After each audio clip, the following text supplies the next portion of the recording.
നടത്തിയത്, എന്തൊക്കെ മുന്നൊരുക്കങ്ങളാണ് അവർ നടത്തിയത് എന്നൊക്കെയുള്ള കാര്യങ്ങൾ കുറേയേറെ ഡോക്ടേഴ്സിന്റെ നമ്മൾ കേട്ട് കഴിഞ്ഞു. ഇന്നും 2 പേർ 14ഉം 15 റാങ്കുകളിലുള്ള 2 ഡോക്ടർമാർ. 14ാം rank doctor Anjana S Ashok. Anjana doctor എൻ്റെ ജില്ലക്കാരിയാണ്, കൊല്ലം ജില്ലയിൽ അഞ്ചൽ എന്ന സ്ഥലത്തു നിന്നാണ്. അതുപോലെ തന്നെ ഡോക്ടർ അലിൻ സാറ അലക്സ്. ഡോക്ടർ അലിൻ സാറ അലക്സ് കഴിഞ്ഞ നവംബർ മാസം കഴിഞ്ഞ AIPGT-യുടെ റിസൾട്ട് വന്നപ്പോൾ നമ്മുടെ ഗ്രൂപ്പിൽ തന്നെ സംസാരിച്ചിരുന്നതാണ്. കഴിഞ്ഞ AIPGT-യിലെ ടോപ്പ് റാങ്ക് ഹോൾഡറാണ്.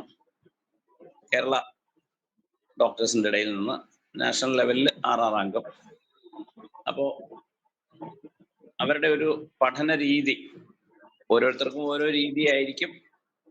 അത് പൂർണ്ണമായും നമുക്ക് ഫോളോ ചെയ്യാൻ കഴിയില്ല എങ്കിലും അതിൽ നിന്ന് എന്തെങ്കിലുമൊക്കെ നമ്മൾക്ക് ഒരു മെച്ചം ഉണ്ടാക്കാൻ കഴിയുമോ എന്നുള്ള ഒരു സാധ്യതകളിലേക്കാണ് നമ്മൾ ഇത്തരം ക്ലാസ്സുകൾ സംഘടിപ്പിക്കുന്നത്. കഴിഞ്ഞ ദിവസവും ഡോക്ടർ സാഗർ MK, ഡോക്ടർ അരുമ പ്രകാശും, സാഗർ ഡോക്ടറൊക്കെ എങ്ങനെ അറിയാത്ത ക്വസ്റ്റ്യൻസ് എങ്ങനെ ആൻസർ ചെയ്യണം എന്നുള്ളൊരു ടെക്നിക്ക് പറഞ്ഞിരുന്നു. ടെക്നിക്ക് അല്ലാതെ എങ്കിലും ചാൻസ് എടുക്കേണ്ടത് ഒരു 50% എങ്കിലും സാധ്യതയുള്ള, അതായത് 4 ചോയ്സിൽ 2 അറിയില്ല എങ്കിൽ അത്തരം ക്വസ്റ്റ്യൻസ് മാത്രം അറ്റൻഡ് ചെയ്യുക. അതുപോലെ കഴിഞ്ഞൊരു ദിവസം അതിനു മുമ്പ് ഡോക്ടർ സനിശ്രീ ആണെന്ന് തോന്നുന്നു പറഞ്ഞിരുന്നു, നമ്മളെപ്പോഴും ഒരു 50നും 60നും ഇടയിൽ കറക്റ്റായിട്ട് ആൻസർ ചെയ്യാൻ പറ്റുകയാണെങ്കിൽ 50 ക്വസ്റ്റിന് മുകളിൽ 50 മാർക്ക് ഉറപ്പായിട്ട് കിട്ടുമെന്നുണ്ടെങ്കിൽ ചാൻസ് എടുക്കാതിരിക്കുക. ഇല്ലെങ്കിൽ 60-നടുത്ത് നമുക്ക് കറക്റ്റായിട്ട് കിട്ടുമെന്നുണ്ടെങ്കിൽ ചാൻസ് എടുക്കാതിരിക്കുക, നെഗറ്റീവ് വാങ്ങാതിരിക്കുക. ഇങ്ങനെ ഓരോരുത്തരുടെ ഓരോ കൺസെപ്റ്റുകൾ നമ്മൾ കേട്ടിരുന്നു. അതുപോലെ പുതിയ ഐഡിയാസ്, പുതിയ നിർദ്ദേശങ്ങൾ ഒക്കെ നമുക്ക് അഞ്ജന ഡോക്ടറിൽ നിന്നും ഡോക്ടർ അലിൻ സാറ അലക്സിൽ നിന്നും ലഭിക്കും എന്ന് പ്രതീക്ഷിക്കാം. ഡോക്ടർ അലിൻ സാറ അലക്സ് കൽക്കട്ട നാഷണൽ ഇൻസ്റ്റിറ്റ്യൂട്ടിൽ നിന്ന്, കൽക്കട്ടയിൽ നിന്നാണ് നമ്മളോട് സംസാരിക്കുന്നത്. അപ്പോൾ ആദ്യം നമുക്ക് അഞ്ജന ഡോക്ടറിൽ നിന്ന് തന്നെ തുടങ്ങാം. അഞ്ജന ഡോക്ടർ റെഡി ആണല്ലോ അല്ലേ? ഓക്കെ. അഞ്ജന ഡോക്ടർ കുറച്ച് മടിയൊക്കെ ഉണ്ടായിരുന്നു സംസാരിക്കുന്നതിന്. അവസാനം കുറേയേറെ പറഞ്ഞു കഴിഞ്ഞപ്പോഴാണ് എങ്കിൽ പിന്നെ ഞാൻ പറഞ്ഞേക്കാം, അവസാനം നിവൃത്തികേട് കൊണ്ടൊക്കെ സമ്മതിച്ചതാണ്. എനിവേ, അഞ്ജന ഡോക്ടറെ ഞാൻ നിങ്ങൾക്ക് എല്ലാവർക്കും വേണ്ടി സ്വാഗതം ചെയ്യുകയാണ്. ഡോക്ടറെ തുടങ്ങിക്കോളൂ. അപ്പോൾ ഫസ്റ്റ് എല്ലാവർക്കും ഗുഡ് ഈവനിങ്. എല്ലാവരും ജോലി തിരക്കിലൊക്കെ കഴിഞ്ഞ് ഇതിലോട്ട് ഇപ്പം ജോയിൻ ചെയ്ത് വരുന്നതേ ഉള്ളൂ. സോ ആദ്യം തന്നെ എനിക്ക് താങ്ക്സ് പറയാനുള്ളത് സാറിനോടാണ്.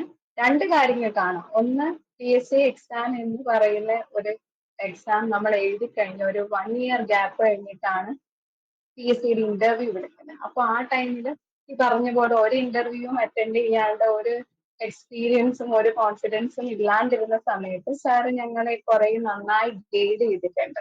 സോ അതിന് ഞാൻ ഇവിടെ സാറിന്റെ അടുത്ത് താങ്ക്സ് പറയാൻ ആഗ്രഹിക്കുന്നു. അതേപോലെ തന്നെ thank you sir for inviting me ഈ കാര്യം സാർ പറഞ്ഞ പോലെ ഇതിന്റെ ഒരു ഫസ്റ്റ് പബ്ലിക് പ്ലാറ്റ്ഫോം ആണ്. So I am very grateful to you. അപ്പൊ നമ്മൾ ഫസ്റ്റ് എന്റെ ഇൻട്രൊഡക്ഷൻ പറയുകയാണെങ്കിൽ സാർ പറഞ്ഞ പോലെ എന്റെ പേര് ഡോക്ടർ അഞ്ജന എസ് അശോക്. ഞാൻ BHMS 2022 പാസ് ഔട്ട് ആണ്.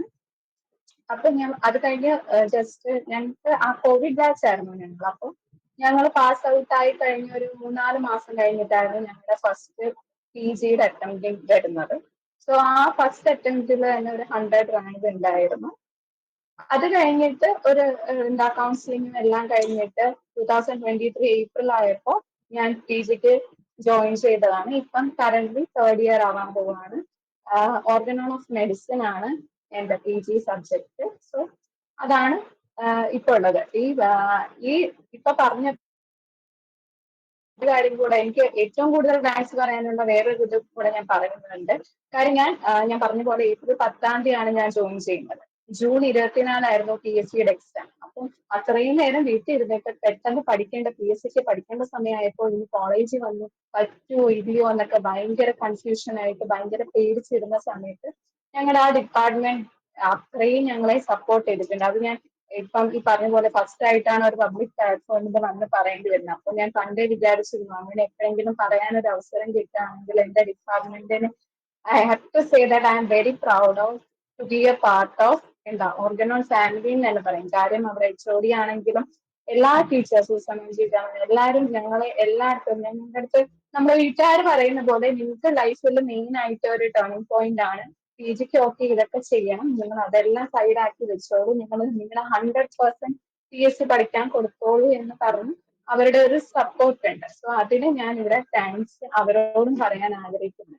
സോ അതിൽ നിന്ന് വ്യക്തമാക്കേണ്ട ഒരു കാര്യം, നമ്മുടെ എൻവയോൺമെന്റ് ഒരു നർച്ചറിങ് എൻവയോൺമെന്റ് ആണെങ്കിൽ നമുക്ക് നന്നായിട്ട് പഠിക്കാൻ പറ്റും. അതാണ് അവിടുത്തെ മെയിൻ ആയിട്ടുള്ള ഒരു കാര്യം. പിന്നെ നമ്മൾ PG പ്രിപ്പറേഷൻ കഴിഞ്ഞിട്ടാണ് PSC ഞാൻ വന്നതെന്ന് പറഞ്ഞില്ലേ. അത് കാരണം എനിക്ക് PSC പ്രിപ്പറേഷനെ പറ്റി പറയുമ്പോൾ എനിക്ക് PGക്ക് ഞാൻ പ്രിപ്പയർ ചെയ്തതിന്റെ ഒരു റിവിഷൻ ആയിരുന്നു എനിക്ക് PSC. കാര്യം ഈ പറഞ്ഞ പോലെ PGക്ക് കയറി പിന്നെ നമ്മൾ കുറെ പഠിച്ചു കഴിയുമ്പോൾ ഒരു മടിയൊക്കെ ആയിട്ട് നമ്മൾ PGക്ക് കയറിയിട്ട് PSCക്ക് വീണ്ടും പഠിക്കണം. അപ്പോൾ എനിക്കിവിടെ PSC പ്രിപ്പറേഷനേക്കാളും ഞാൻ PSCക്ക് എന്താണോ പ്രിപ്പയർ ചെയ്ത് വെച്ചാൽ അതിന്റെ ഒരു കുറെ തവണയുള്ള റിവിഷൻ ആയിരുന്നു ആക്ച്വലി എനിക്ക് PSC എക്സാമിന് വേണ്ടി ചെയ്യാം. സോ അത് കാരണം നിങ്ങളിപ്പോ എന്ത് പ്രിപ്പയർ ചെയ്യുകയാണെങ്കിലും അത് നിങ്ങളൊരു once a lifetime preparation ആയിട്ട് തുടങ്ങാം. എന്ന് വെച്ചാൽ നമുക്ക് ഏതൊരു എക്സാം വന്നാലും ഈ PSC ആയിക്കോട്ടെ ഇതിനിടയിൽ എന്ത് എക്സാം വന്നാലും നമുക്ക് എപ്പോഴും റെഫർ ചെയ്യാൻ പറ്റുന്ന ഒരു മോഡ് ഓഫ് സ്റ്റഡി ആയിട്ട് നിങ്ങളിപ്പോ പഠിക്കാൻ തുടങ്ങുന്നത് ശരി. സാർ പറഞ്ഞ പോലെ കുറെ ഇൻസ്പിറേഷണൽ ടോക്സ് ഒക്കെ നിങ്ങൾ കേട്ടു, കുറെ സ്ട്രാറ്റജീസ് ഒക്കെ നിങ്ങൾ കേട്ടു. എല്ലാം ഒന്നും നിങ്ങൾ ഉൾപ്പെടുത്തണം എന്നല്ല, പക്ഷെ എല്ലാത്തിൽ നിന്നും നിങ്ങൾക്ക് കുറച്ച് പോയിന്റ്സ് കിട്ടും. അത് നിങ്ങളുടേതായ രീതിയിൽ നിങ്ങൾ ചെയ്യാം. അപ്പൊ നമ്മൾ ഈ സ്ട്രാറ്റജി പ്ലാൻ ഒക്കെ പറഞ്ഞു തുടങ്ങുമ്പോഴത്തേനും നമ്മൾ ഫസ്റ്റ് PSC ഇപ്പം നമ്മൾ എഴുതാൻ പോവാണ്. നമുക്ക് മനസ്സിൽ ആദ്യം വേണ്ടത് ഡിറ്റർമിനേഷൻ ആണ്. കാര്യം നമുക്കിവിടെ കിട്ടും. നമുക്ക് രണ്ട് തരത്തിൽ ചിന്തിക്കാം. നമുക്ക് ചിന്തിക്കാൻ വേണമെങ്കിൽ ഓക്കെ അടുത്ത PSC എഴുതാം, വേറെ മാർഗമൊന്നുമില്ല, അല്ലെങ്കിൽ ക്ലിനിക്കൊന്നും ഇട്ടിട്ട് അത്ര ഇതാവുന്നില്ല, PSC എങ്ങനെയെങ്കിലും എഴുതിയെടുക്കണമായിരിക്കും, കിട്ടുമായിരിക്കും, കിട്ടുന്നെങ്കിൽ കിട്ടട്ടെ, ഇങ്ങനെയൊന്നും ഒരു കാരണവശാലും ചിന്തിച്ച് PSC പഠിക്കാൻ തുടങ്ങരുത്. കാര്യം നമ്മൾ ഭയങ്കര ഡിറ്റർമിൻഡ് ആയിട്ടിരിക്കണം. എന്തായാലും നമുക്ക് കിട്ടും എന്ന് നമ്മൾ ഫസ്റ്റ് മനസ്സിൽ ഉറച്ച് വിചാരിക്കണം. അതാണ് നിങ്ങളോട് എല്ലാവരോടും എനിക്ക് പറയാനുള്ളത്. നമ്മുടെ മനസ്സിൽ നമ്മൾ ഉറപ്പിക്കണം, എന്താ നമുക്ക് എന്തായാലും കിട്ടും. ഇപ്പൊ ഈ പറയുന്ന പോലെ തന്നെ നമ്മൾ ഞാനൊക്കെ കോച്ചിങ്ങിന് കയറുന്ന സമയത്തും എല്ലാവരും PSC പഠിക്കാൻ പോകുന്ന സമയത്ത് പറയും ആദ്യത്തെ 50 റാങ്കിനുള്ളിൽ വരണം, എന്നാൽ മാത്രമേ നമുക്ക് PSC കിട്ടൂ. അങ്ങനെ ഒരു ഭയങ്കര സ്ട്രെസ്ഫുൾ ആയിട്ടുള്ള ഒരിതാ. അപ്പൊ നമുക്ക് രണ്ട് രീതിക്ക് ഇത് റെസ്പോണ്ട് ചെയ്യാം. 50 സീറ്റേ ഉള്ളൂ, കിട്ടുമോ എന്തോ, പക്ഷെ ട്രൈ ചെയ്യാം, അങ്ങനെ റെസ്പോണ്ട് ചെയ്യാം. അല്ലെങ്കിൽ ഞാനൊക്കെ വിചാരിച്ചെന്ന് പറഞ്ഞാൽ എനിക്കൊരു സീറ്റ് മതി, അപ്പോ 50 സീറ്റ് ഉണ്ട്, അപ്പൊ എനിക്ക് 50 സീറ്റിൽ ഏതെങ്കിലും ഒരു സീറ്റ് കിട്ടിയാൽ മതി, ഒരു സീറ്റല്ലേ എനിക്ക് വേണ്ടു, അതെന്തായാലും ഉണ്ടല്ലോ എന്ന് അത്രയും ഡിറ്റർമിനേഷനിൽ കിട്ടും എന്ന് വിചാരിച്ച് തന്നെ ഈ ത്രൂ ഔട്ട് നമ്മൾ നിൽക്കണം. അങ്ങനെ വിചാരിച്ചു കഴിഞ്ഞാൽ നമുക്ക് പഠിക്കാൻ തോന്നും. നമുക്ക് ഈ പറഞ്ഞ പോലെ ഇൻസ്പിറേഷണൽ ടോക്സ് ഒന്നും കൂടുതൽ കേൾക്കേണ്ടി വരില്ല. നമ്മൾ തന്നെ നമ്മളെ ഇൻസ്പയർ ചെയ്തുകൊണ്ടേയിരിക്കും. നമുക്ക് വീണ്ടും വീണ്ടും വർക്ക് ചെയ്യാൻ നമുക്ക് തോന്നിക്കൊണ്ടേയിരിക്കും. അതാണ് ഈ ഡിറ്റർമിനേഷൻ വിടരുത്. കാര്യം നമ്മളിപ്പം ഇന്ന് മുതൽ നമ്മൾ പഠിക്കാൻ തീരുമാനിക്കുകയാണെങ്കിൽ നമ്മൾ തീരുമാനിക്കുന്നതിന്റെ കൂടെ തന്നെ അടുത്ത PSC MO ലിസ്റ്റിൽ ഞാൻ പഠിച്ചിട്ട് എന്തായാലും കയറും എന്നൊരു ഉറപ്പ് മനസ്സിന് വരുത്തിയിട്ട് നമ്മൾ ആ ഒരു ഡിറ്റർമിനേഷൻ ആ പരീക്ഷ ഹാളിൽ കയറുമ്പോഴും ഈ പറഞ്ഞ പോലെ ആദ്യം നമ്മൾ ക്വസ്റ്റ്യൻ പേപ്പർ ഒക്കെ കാണുമ്പോൾ ഒന്ന് പാനിക്കുക. അപ്പോഴും അത് നമ്മൾ കൂൾ ഡൗൺ ചെയ്യണം. എന്തായാലും എല്ലാവർക്കും ടഫ് ആയിരിക്കും, എനിക്ക് ടഫ് ആണെങ്കിലും എനിക്ക് അറിയാവുന്നതായിരിക്കും എന്ന് നമ്മൾ മൈൻഡ് സെറ്റ് ആക്കി. ആക്ച്വലി ഞാൻ പറഞ്ഞ പോലെ ഞാൻ അത്രയും ഡിറ്റർമിനേഷൻ ആണ്. എക്സാം ഒക്കെ കഴിഞ്ഞു കഴിഞ്ഞിട്ടാണ് എനിക്ക് പേടിയായത്, കിട്ടുമോ എഴുതിയോ ഞാൻ അങ്ങനെ. അപ്പൊ നമ്മൾ ഫസ്റ്റ് ഡിറ്റർമിനേഷൻ ആണ് വേണ്ടത്. പിന്നെ നമ്മൾ വർക്ക് ചെയ്ത് തുടങ്ങുമ്പോൾ നമ്മൾ പറയും നന്നായിട്ട് പഠിക്കണം, നന്നായിട്ട് പഠിക്കണം. ഇവിടെ മെയിൻ ആയിട്ട് നമ്മൾ നന്നായിട്ട് പഠിക്കണം, പക്ഷെ എങ്ങനെ നമ്മൾ പഠിക്കുന്നു എന്നതിലാണ് മെയിൻ ആയിട്ടുള്ളത്. കാര്യം പണ്ട് വരെ എന്ന് പറഞ്ഞ് എല്ലാവരും പറയും നമ്മൾ ഭയങ്കര ഹാർഡ് വർക്കിംഗ് ആയിരിക്കണം. പക്ഷെ ഇപ്പോ ആ നേരെ തിരിച്ച് നമുക്കിപ്പോ ഹാർഡ് വർക്ക് അല്ല ആക്ച്വലി വേണ്ടത്, നമുക്ക് സ്മാർട്ട് വർക്ക് ആണ് വേണ്ടത്. ഹാർഡ് വർക്ക് എന്ന് പറഞ്ഞാൽ ഇപ്പൊ ഞാൻ ഇന്ന് മുതൽ പഠിക്കാൻ തീരുമാനിച്ചു, ഇന്ന് മുതൽ എല്ലാ ദിവസവും ഒരു 4-5 മണിക്കൂർ ഞാൻ ഇരുന്ന് പഠിച്ചിരിക്കും. അത് നമ്മളൊരു ഹാർഡ് വർക്കാണ്. പക്ഷെ സ്മാർട്ട് വർക്ക് എന്ന് പറയുമ്പോൾ നമുക്ക് കറക്റ്റ് ആയിട്ട് ഒരു പ്ലാൻ ഉണ്ട്. നമുക്ക് ഏതൊക്കെ സബ്ജക്ട്സിലാണ് നമുക്ക് വീക്ക് എന്നറിയാം, നമ്മൾ ഏതിനൊക്കെ ഏറ്റവും കൂടുതൽ സമയം കൊടുക്കണം എന്നറിയാം. ഈ പറഞ്ഞ 5 മണിക്കൂർ പഠിച്ചില്ലെങ്കിൽ പോലും 1 മണിക്കൂർ ഞാൻ പഠിക്കുന്നത് അത്രയും ക്വാളിറ്റിയിൽ നമ്മൾ പഠിക്കും എന്ന് നമ്മൾ ഉറപ്പുവരുത്താം.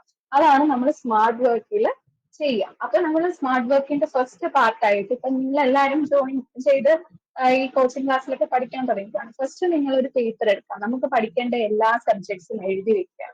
എന്നിട്ട് നമുക്കറിയാലോ അതിന്റെ ഓരോ വെയിറ്റേജ്, ഹോമിയോപ്പതിക് സബ്ജക്ട്സിനായിരിക്കും എപ്പോഴും വെയിറ്റേജ് കൂടുതൽ. അതൊക്കെ ഒന്ന് മാർക്ക് ചെയ്ത് വെക്കാം. എന്നിട്ട് ആ സബ്ജക്ട്സ് എല്ലാം നമുക്ക് നമ്മുടെ വീക്ക് പോയിന്റ് ആയിട്ടുള്ള സബ്ജക്ട്സ് ഏതൊക്കെയാ, നമുക്ക് കുഴപ്പമില്ല, അതായത് നമ്മൾ കുറച്ച് എഫേർട്ട് എടുത്താലും നമ്മൾ പഠിക്കുന്ന സബ്ജക്ട് ഏതൊക്കെയാ എന്ന് നമ്മളെ തന്നെ വിലയിരുത്തുക. അങ്ങനെ ആ സബ്ജക്ട്സ് ആ ഒരു ഓർഡറിൽ വെച്ച് വേണം നമ്മൾ പഠിക്കാൻ.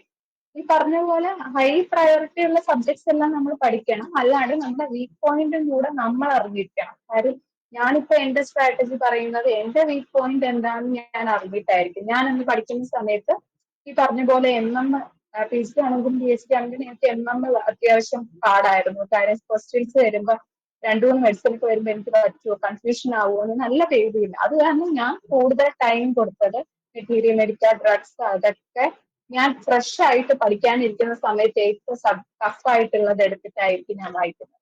അതുകൊണ്ട് തന്നെ ത്രൂ ആ എക്സാമിന്റെ ടൈം ആയപ്പോൾ ഞാൻ മെറ്റീരിയൽ മെഡിക്കേറ്റ് നല്ല കോൺഫിഡന്റ് ആയിരുന്നു. അതേപോലെ നമ്മൾ എല്ലാവരും പറയും എല്ലാ ഡ്രഗും അല്ലെങ്കിൽ എല്ലാ കോഴ്സും എല്ലാ ദിവസവും വായിക്കണം എന്നൊക്കെ. വായിക്കുന്നത് വളരെ നല്ല കാര്യമാണ്. ഈ പറഞ്ഞ പോലെ എനിക്ക് നല്ല മടിയുള്ള കൂട്ടത്തിലാണ്. അപ്പൊ ഈ പറഞ്ഞ പോലെ ഡ്രഗൊക്കെ ഓക്കെ എനിക്ക് പഠിക്കണം എന്നുണ്ടായതുകൊണ്ട് ഞാൻ ഡ്രഗിനൊക്കെ കുറെ പഠിക്കാൻ ശ്രമിച്ചു. ഈ അഫോറിസം ഓർഗനും പൊതുവെ നമുക്കൊരു ഈസി സബ്ജക്ട് ആയതുകൊണ്ട് തന്നെ ഈ അഫോറിസംസ് ഞങ്ങളുടെ കോളേജിൽ പണ്ട് മുതലേ നന്നായിട്ട് പഠിപ്പിക്കുന്നത് കൊണ്ടും അഫോറിസംസ് ഒക്കെ ഒരുപാട് പിന്നെ ഞാൻ BHMS കഴിഞ്ഞ് കുറെ നാളായില്ലല്ലോ, അപ്പൊ ആ ഒരു ഓർമ്മയൊക്കെ ഉണ്ടായത് കൊണ്ട് എനിക്ക് അഫോർസ് ഈ പറയുന്ന കണക്ക് എന്നും ഞാൻ എടുത്ത് പഠിക്കുമ്പോൾ എനിക്കൊന്ന് മുഷ്കിലായിരുന്നു. കാര്യം എനിക്ക് അറിയാവുന്ന ഒരു കാര്യം ഞാൻ വീണ്ടും വീണ്ടും പഠിച്ച ഒരു ലിമിറ്റ് കുറെ ടൈം ഞാൻ ചെയ്യുമ്പോൾ എനിക്കൊരു മുഷിപ്പ് വരും. അത് കാരണം ഞാൻ ചെയ്യുന്നത് ഞാൻ അഫോർസ് എല്ലാം ഒരു തവണ വായിച്ചു, ഒരു നോട്ട്സ് എഴുതി വെച്ചു, പിന്നെ ഞാൻ അത് വല്ലപ്പോഴും റിവൈസ് ചെയ്തു. അല്ലാണ്ട് ഈ പറഞ്ഞ പോലെ എന്നും ഞാൻ അത് റിവൈസ് ചെയ്തിട്ടില്ല. കാര്യം എനിക്കറിയാം അത് എന്റെ ഒരു സ്ട്രെങ്ത് ആണ്, അഫോറിസം എനിക്ക് അറിയാവുന്നത്. അപ്പൊ എല്ലാരും പറയുന്നത് കേട്ട് എല്ലാം ഞാൻ ആ അഫോറിസത്തിന് ആ ടൈം എക്സ്ട്രാ ടൈം എനിക്ക് കൊടുക്കേണ്ടി വന്നില്ല. ആ സമയം ഞാൻ എന്റെ വീക്കായ സബ്ജക്ട്സിന് അല്ലെങ്കിൽ എനിക്ക് ബുദ്ധിമുട്ടുള്ളതിന് ആ ടൈം കൊടുത്തു. അപ്പൊ നിങ്ങളും അങ്ങനെയായിരിക്കണം. ഇപ്പൊ എല്ലാരും പറയുന്നുണ്ട് MM-ഉം OM-ഉം CR-ഉം എല്ലാം പഠിക്കണം. അത് വളരെ നല്ല കാര്യമാണ്, പഠിക്കാൻ പറ്റുകയാണെങ്കിൽ അങ്ങനെ പഠിക്കാൻ നോക്കണം. പക്ഷെ ഇതിൽ ഏതെങ്കിലും നന്നായിട്ട് അത്യാവശ്യം അറിയാവുന്നവരാണ് അത് പഠിക്കേണ്ടതില്ല, അത് പഠിക്കണം. പിന്നെ നമ്മൾ അത്രയും വീക്ക് ആയിട്ടുള്ളതിന് കുറച്ചും കൂടെ നമ്മൾ ടൈം കൊടുക്കണം. അതാണ് അവിടെ അതിൽ പറയാനുള്ളത്. പിന്നെ അതേപോലെ തന്നെ എല്ലാവരും പറയുന്ന ഒരു കാര്യമാണ് കൺസിസ്റ്റന്റ് ആയിരിക്കണം. ഈ കൺസിസ്റ്റൻസി എന്ന് പറയുമ്പോൾ എന്താ, ഈ പറഞ്ഞ പോലെ എല്ലാ ദിവസവും 4-5 മണിക്കൂർ ഇരുന്ന് പഠിക്കണം എന്നല്ല. നിങ്ങൾ എന്തെങ്കിലും നിങ്ങൾ രാത്രി ഉറങ്ങാൻ കിടക്കുമ്പോൾ നിങ്ങൾ ഫസ്റ്റ് കണ്ണടയ്ക്കുമ്പോൾ തന്നെ നിങ്ങൾ ആലോചിക്കണം ഇന്ന് നിങ്ങൾ PSCക്ക് വേണ്ടി എന്ത് പഠിച്ചു എന്ന് ചോദിക്കുമ്പോൾ ഇന്ന് ഒന്നും പഠിക്കാൻ പറ്റില്ല. ഇത് ഞാൻ പറയാൻ കാര്യം ഇപ്പൊ നിങ്ങൾക്ക് എക്സാം ആയിട്ട് ഒരു 1-2 വർഷം ഗ്യാപ്പ് ഉണ്ടല്ലോ. അപ്പൊ ഈ ഒരു ടൈമിൽ എല്ലാ ദിവസവും കുത്തിയിരുന്ന് പഠിക്കുക എന്ന് പറയുന്നത് ഒരു ആവറേജ് മനുഷ്യനെ കൊണ്ട് പറ്റില്ല. ഏതെങ്കിലും ഒക്കെ ദിവസം വിട്ടുപോകും. അതെന്തെങ്കിലും ഇപ്പം നമുക്ക് സുഖമില്ലാഞ്ഞിട്ടായിരിക്കാം, അല്ലെങ്കിൽ ഫാമിലി ഇഷ്യൂസ് ഒക്കെ കാരണമാവാം. ചില ദിവസം പറ്റി കാണില്ല. നമുക്ക് അങ്ങനെയുള്ള ദിവസങ്ങളിൽ എന്ത് ചെയ്യണം, കിടക്കുമ്പോ എന്തെങ്കിലും പഠിച്ചോ, ഒന്നും പഠിച്ചില്ല, അപ്പോഴെഴുന്നേൽക്കാൻ നമ്മുടെ കയ്യിൽ ബുക്കോ നോട്ട്സോ എന്തെങ്കിലും ഒരു കാണും. ഒരു 2 പോയിന്റ് എങ്കിലും വായിച്ചിട്ട് കിടക്കാം. നമ്മൾ ഇത് വിചാരിച്ചത് ഒരു 2 പോയിന്റ് വായിച്ചിട്ട് കിടക്കാം. അത് എത്ര ചെറിയ പോയിന്റ് ആണെങ്കിൽ 2 എണ്ണം വായിക്കാം. നമ്മൾ 2 എണ്ണം വായിക്കണം എന്ന് പറഞ്ഞ് എഴുന്നേറ്റ് അറ്റ്ലീസ്റ്റ് ഒരു 10 മിനിറ്റ് അല്ലെങ്കിൽ അരമണിക്കൂറെങ്കിലും നമ്മൾ നാച്ചുറലി വായിക്കും. അത്രയെങ്കിലും കൺസിസ്റ്റന്റ് ആയിരിക്കും. അതായത് ഇന്ന് മുതൽ ഞാൻ പഠിക്കാൻ തീരുമാനിച്ചു എന്ന് പറയുന്നു. അപ്പൊ രാത്രി ആവുന്നു, ക്ലാസ് എല്ലാം കേട്ട് ഇൻസ്പിറേഷൻ ടോക്ക് ഒക്കെ വെച്ച് നമ്മൾ വിചാരിക്കുക നാളെ മുതൽ പഠിക്കാം. നാളെ ആകുമ്പം അതേപോലെ വേറെ ഒരു ബുദ്ധിമുട്ട് വരും. പക്ഷെ അതേസമയം ഇന്ന് സമയമില്ല, ഇന്ന് കുറച്ചേ ഉള്ളൂ സമയം, എന്തായാലും ഞാൻ ഇന്ന് സ്റ്റാർട്ട് ചെയ്ത് വെക്കണം, ഒരു 2 പോയിന്റ് എങ്കിലും പഠിക്കാന്ന് പറഞ്ഞിട്ട് എന്തെങ്കിലും ഒന്ന് പഠിക്കാം. ഈ പറഞ്ഞ എക്സാമ്പിൾ പറയുകയാണെങ്കിൽ ഞാൻ പറഞ്ഞില്ലേ എനിക്ക് മെറ്റീരിയൽ മെഡിക്കൽ ഭയങ്കര ടഫ് ആയതുകൊണ്ട് തന്നെ ഞാനിപ്പോ ജസ്റ്റ് എടുക്കുക, ഒരു ബുക്ക് എടുക്കുക, വെർട്ടിഗോ പഠിക്കാന്ന് വെച്ചോ. വെർട്ടിഗോ ഡ്യൂറിങ് സൺലൈറ്റ് ആൻഡ് കാരിക്കസ്, vertigo with sensation falling to the left side eupatorium, അല്ലെങ്കിൽ vertigo when turning the head to left എന്താ കോളോസിയം. ഇങ്ങനെ ഈ 3 പോയിന്റ് ഞാൻ പഠിച്ചു. ഇത് 3 ഞാൻ പുതിയതായിട്ട് പഠിക്കുന്നതായിരിക്കും. ഈ 3 പഠിക്കുന്നു, ഞാൻ നേരെ പോയി കിടന്നുറങ്ങുന്നു. എന്റെ മനസ്സിലൊരു സന്തോഷമുണ്ട്, ഇന്ന് എനിക്ക് അത്രയും പറ്റാനിട്ട് ഞാൻ ഈ 3 പോയിന്റ് പഠിച്ചു. ഇനി ഇത് നമ്മൾ എത്ര നാളെ കഴിഞ്ഞിട്ട് നമ്മുടെ അടുത്ത് ചോദിച്ചാൽ ആകെ ഈ 3 പോയിന്റ് അല്ലേ നമ്മൾ പഠിച്ചിട്ടുള്ളൂ, അത് നമുക്ക് എപ്പോഴും ഓർമ്മയിരിക്കും.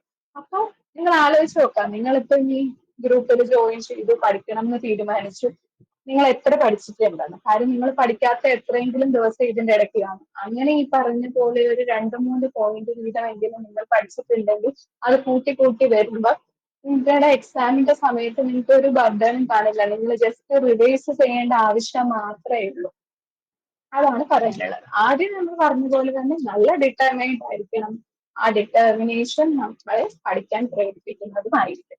സോ നമ്മൾ എങ്ങനെ പ്രിപ്പയർ ചെയ്യും എന്ന് വരുന്നത്, ഞാൻ യൂഷ്വലി എനിക്ക് നോട്ട്സ് വേണം. കാരണം എനിക്ക് പല പല ടെക്സ്റ്റ് നോക്കി നോക്കി പഠിച്ചിരിക്കാൻ അത് ബുദ്ധിമുട്ടാണ്. എനിക്ക് വൃത്തിക്ക് നോട്ട്സ് വേണം.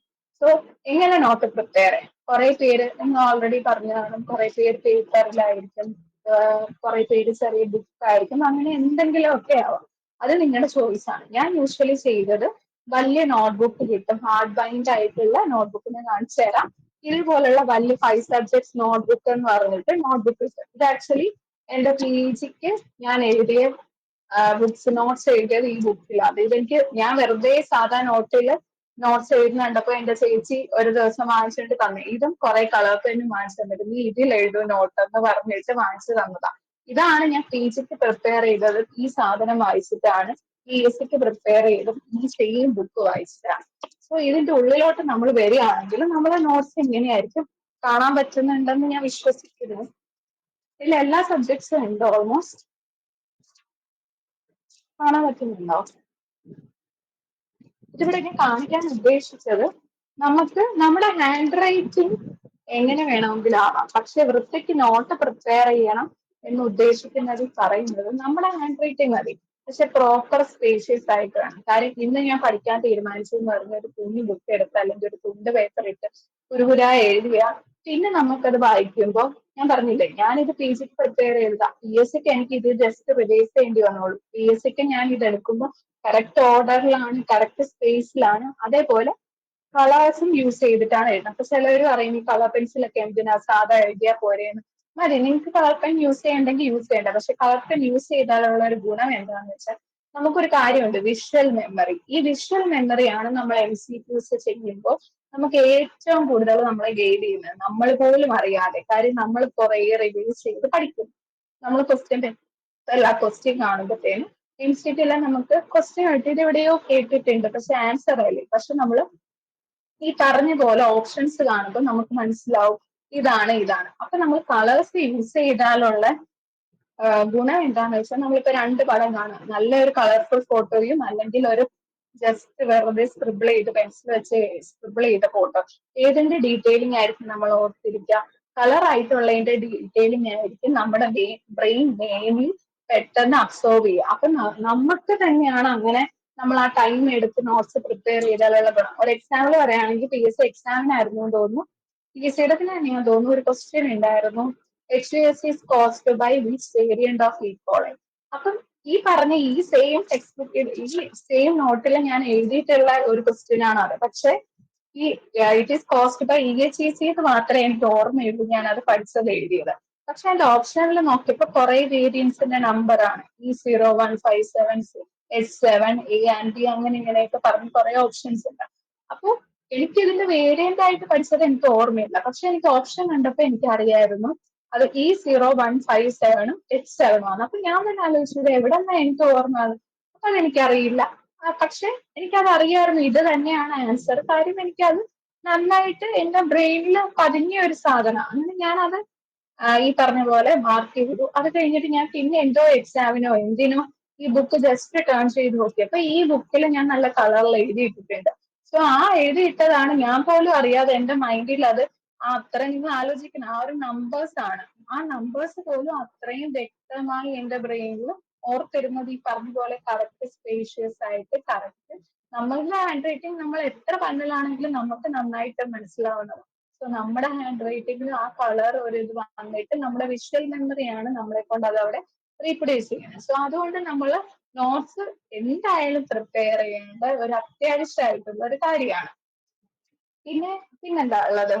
പിന്നെ ഒരു കാര്യം എന്ന് പറഞ്ഞാൽ നമ്മൾ പി എസ് സി പ്രിപ്പറേഷനിൽ വരുമ്പോൾ നമ്മൾ എപ്പോഴും നമ്മൾ പോസിറ്റീവ് ആയിട്ടിരിക്കുക. നമ്മൾ പറഞ്ഞില്ലേ, ഡിറ്റർമൈൻഡ് ആയിട്ടിരിക്കുക, പോസിറ്റീവ് ആയിട്ടിരിക്കുക. നമുക്ക് കുറേ ബുദ്ധിമുട്ടുകൾ വരും, എസ്പെഷ്യലി ലേഡീസ് ആയിരിക്കും, പിള്ളേർ, അത് ഇത് എല്ലാ ബുദ്ധിമുട്ടുകളും ഒക്കെ വരും. പക്ഷെ അതിൽ നിന്ന് നമ്മൾ കുറച്ച് സമയമെങ്കിലും നമുക്കായി വെച്ചിട്ട് നമ്മൾ നന്നായിട്ട് നമ്മൾ ആലോചിക്കാം, നമുക്കിത് കിട്ടിക്കഴിയുമ്പോൾ നമ്മൾക്ക് എങ്ങനെയായിരിക്കും, നമുക്ക് നല്ലതായിരിക്കും. ഈ പറഞ്ഞ് നമുക്ക് ഇത്രയും റെസ്പെക്ട് കിട്ടും, നമ്മൾ ഇത്രയും നാൾ കഷ്ടപ്പെട്ടേന്ന് ഒരു ഇത് കിട്ടും എന്നൊക്കെ നമ്മൾ തന്നെ നമ്മൾ ആ ഒരു എന്താ കാര്യത്തെക്കുറിച്ച് ആലോചിച്ച് സ്വയം ഇൻസ്പയർ ആയിക്കൊണ്ടേയിരിക്കും. കാര്യം ഈ ഇൻസ്പിറേഷണൽ ടോക്കൊക്കെ ഇപ്പം കുറച്ച് കഴിയുമ്പോഴത്തേനും തീരും. അത് കഴിഞ്ഞ് നിങ്ങൾ പഠിത്തത്തിന്റെ ഇടയിൽ പോകും. അതിന്റെ ഇടയിൽ ഈ ഇൻസ്പിറേഷൻ നിങ്ങൾക്ക് തരാൻ വേണ്ടി നിങ്ങൾ തന്നെ ആയിരിക്കും ഉള്ളത്. സോ നിങ്ങൾ തന്നെ നിങ്ങളെ എപ്പോഴും പുഷ് ചെയ്ത് കൊണ്ട് പോവാം. സോ അതേപോലെ നോട്ട്സ് പ്രിപ്പയർ ചെയ്യും. ഞാനൊക്കെ ആദ്യം നോട്ട്സ് പ്രിപ്പയർ ചെയ്തു, പിന്നെ പഠിക്കാൻ തുടങ്ങി, പിന്നെ വീണ്ടും വീണ്ടും അത് റിവൈസ് ചെയ്യും. അപ്പൊ നമ്മുടെ ബുക്കാകുമ്പോൾ നമുക്ക് ഒരു ബുക്ക് പഠിച്ചു കഴിഞ്ഞാൽ നമുക്ക് അറിയാം എല്ലാ സബ്ജക്റ്റും ഞാൻ എഴുതി വെച്ചിട്ടുണ്ട്, അത്യാവശ്യം ഞാൻ കവർ ചെയ്തു എന്നൊരു കോൺഫിഡൻസ് ആണ്. അതേപോലെ തന്നെ ഇപ്പൊ നിങ്ങൾക്ക് പ്രിപ്പയർ ചെയ്യാൻ അത്യാവശ്യം നല്ല ടൈം ഉണ്ട്. നിങ്ങൾക്ക് പറ്റുന്ന പോലെ ഡീപ്പായിട്ടും എല്ലാം നിങ്ങൾക്ക് പ്രിപ്പയർ ചെയ്ത് വരാം. ലാസ്റ്റ് മന്ത്സിലൊന്നും നമ്മൾ പഠിച്ചു തീർത്തില്ലെങ്കിൽ പോലും എന്താ വേണ്ടാത്ത കുറെ ന്യൂ ടോപ്പിക്സ് ഒന്നും അപ്പോഴെടുത്ത് പഠിക്കാൻ നിൽക്കരുത്. കാര്യം നമ്മൾ ആകെ ടെൻസ്ഡ് ആയിപ്പോ ഇത്രയും നാളായിട്ട് ഞാൻ പഠിച്ചില്ലേ എന്നൊക്കെ തോന്നും. സോ ഇപ്പൊ നിങ്ങൾ ഒരു ഓർഡറിൽ പഠിച്ചെഴുതി നോട്ട്സ് എഴുതിപ്പോ. കാര്യം നിങ്ങൾ ഇപ്പൊ പഠിക്കുന്നത് എക്സാമിന്റെ ടൈം ആവുമ്പോഴത്തേനും നിങ്ങൾ നോട്ട്സ് എഴുതിയില്ലെങ്കിൽ ഇപ്പൊ പഠിച്ചതുപോലും നിങ്ങൾക്ക് ഒരു ഓർമ്മയും കാണില്ല. ഈ പറഞ്ഞ കണക്ക് പേപ്പറിലൊക്കെ എഴുതുന്നവരാണെങ്കിൽ പേപ്പറിലൊക്കെ അത്രയും നന്നായിട്ട് എഴുതി സൂക്ഷിച്ചു വെക്കണം. അല്ലാണ്ട് എഴുതി മടക്കി ഒരു ബുക്കിന്റെ അടിയിൽ വെച്ചു, പിന്നെ വേറെ ടോപ്പിക്ക് വേറെ പേപ്പർ എഴുതി, ഇതെവിടെ അതെവിടെ, അങ്ങനെ ഒരു കൺഫ്യൂഷൻ വരരുത്. അതുകൊണ്ട് തന്നെയാണ് ബുക്കിലാക്കാൻ പറയുന്നത്. അതേപോലെ ചെറിയ ബുക്കാണെങ്കിൽ എത്ര ബുക്ക് വേണ്ടി വരും എന്നറിയില്ല. ഈ ഒരു വലിയ ബുക്കാണെങ്കിൽ ഒന്നിലില്ല. ഇപ്പൊ ഞാൻ ഒന്ന് കാണിച്ചു. ആക്ച്വലി എനിക്ക് ഇതിന്റെ ഒരു 3 ബുക്ക് ഉണ്ട്.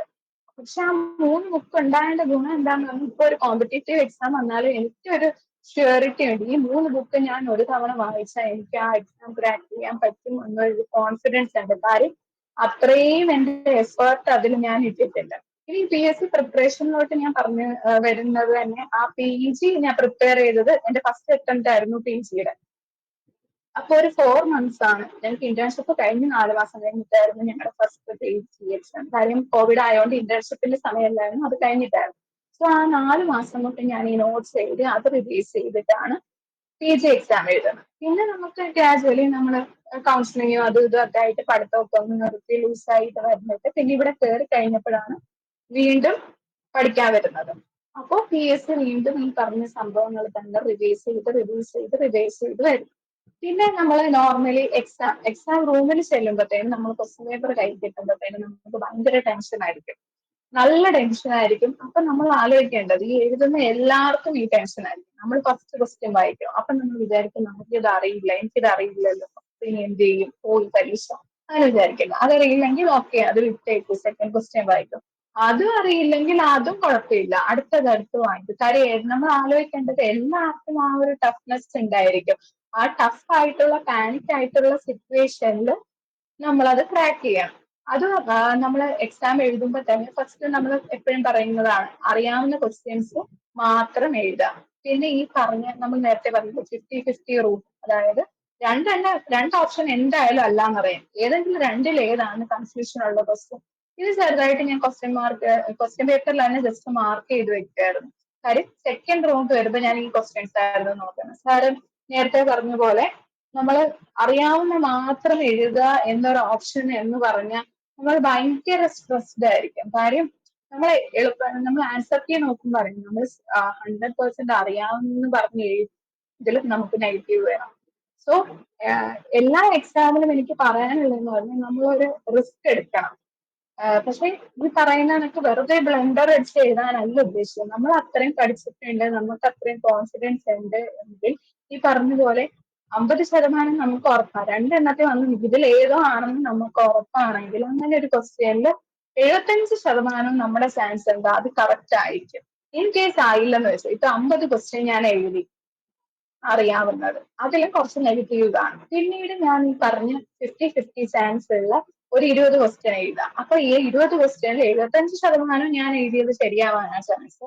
എന്നാലും ഏറ്റവും പൊട്ടത്തെറ്റാണെങ്കിൽ എങ്ങനെ ഈ പറഞ്ഞ 50-50, അതായത് 10 ശരിയായി 10 ശരിയാകുമ്പോ എനിക്ക് 10 മാർക്ക് കിട്ടും. 10 അതേപോലെ തെറ്റി, അപ്പൊ എനിക്ക് എത്രയാ, 3 തെറ്റുമ്പോൾ 1 മാർക്ക്, എന്താ 3.25 മാർക്കേ എനിക്ക് നെഗറ്റീവ് വരുന്നുള്ളൂ.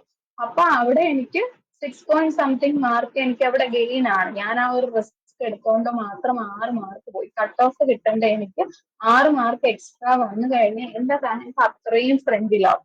സോ അങ്ങനെ നമ്മൾ ഇന്റലിജന്റ് ആയിട്ട് വേണം എക്സാം ഹാളിൽ ഇരിക്കുമ്പോൾ ചെയ്യാൻ. പിന്നെ ഈ പറഞ്ഞ പോലെ എക്സാം ഹാളിൽ ഇരുന്ന് നമ്മൾ പാനിക് ആവാൻ പാടില്ല.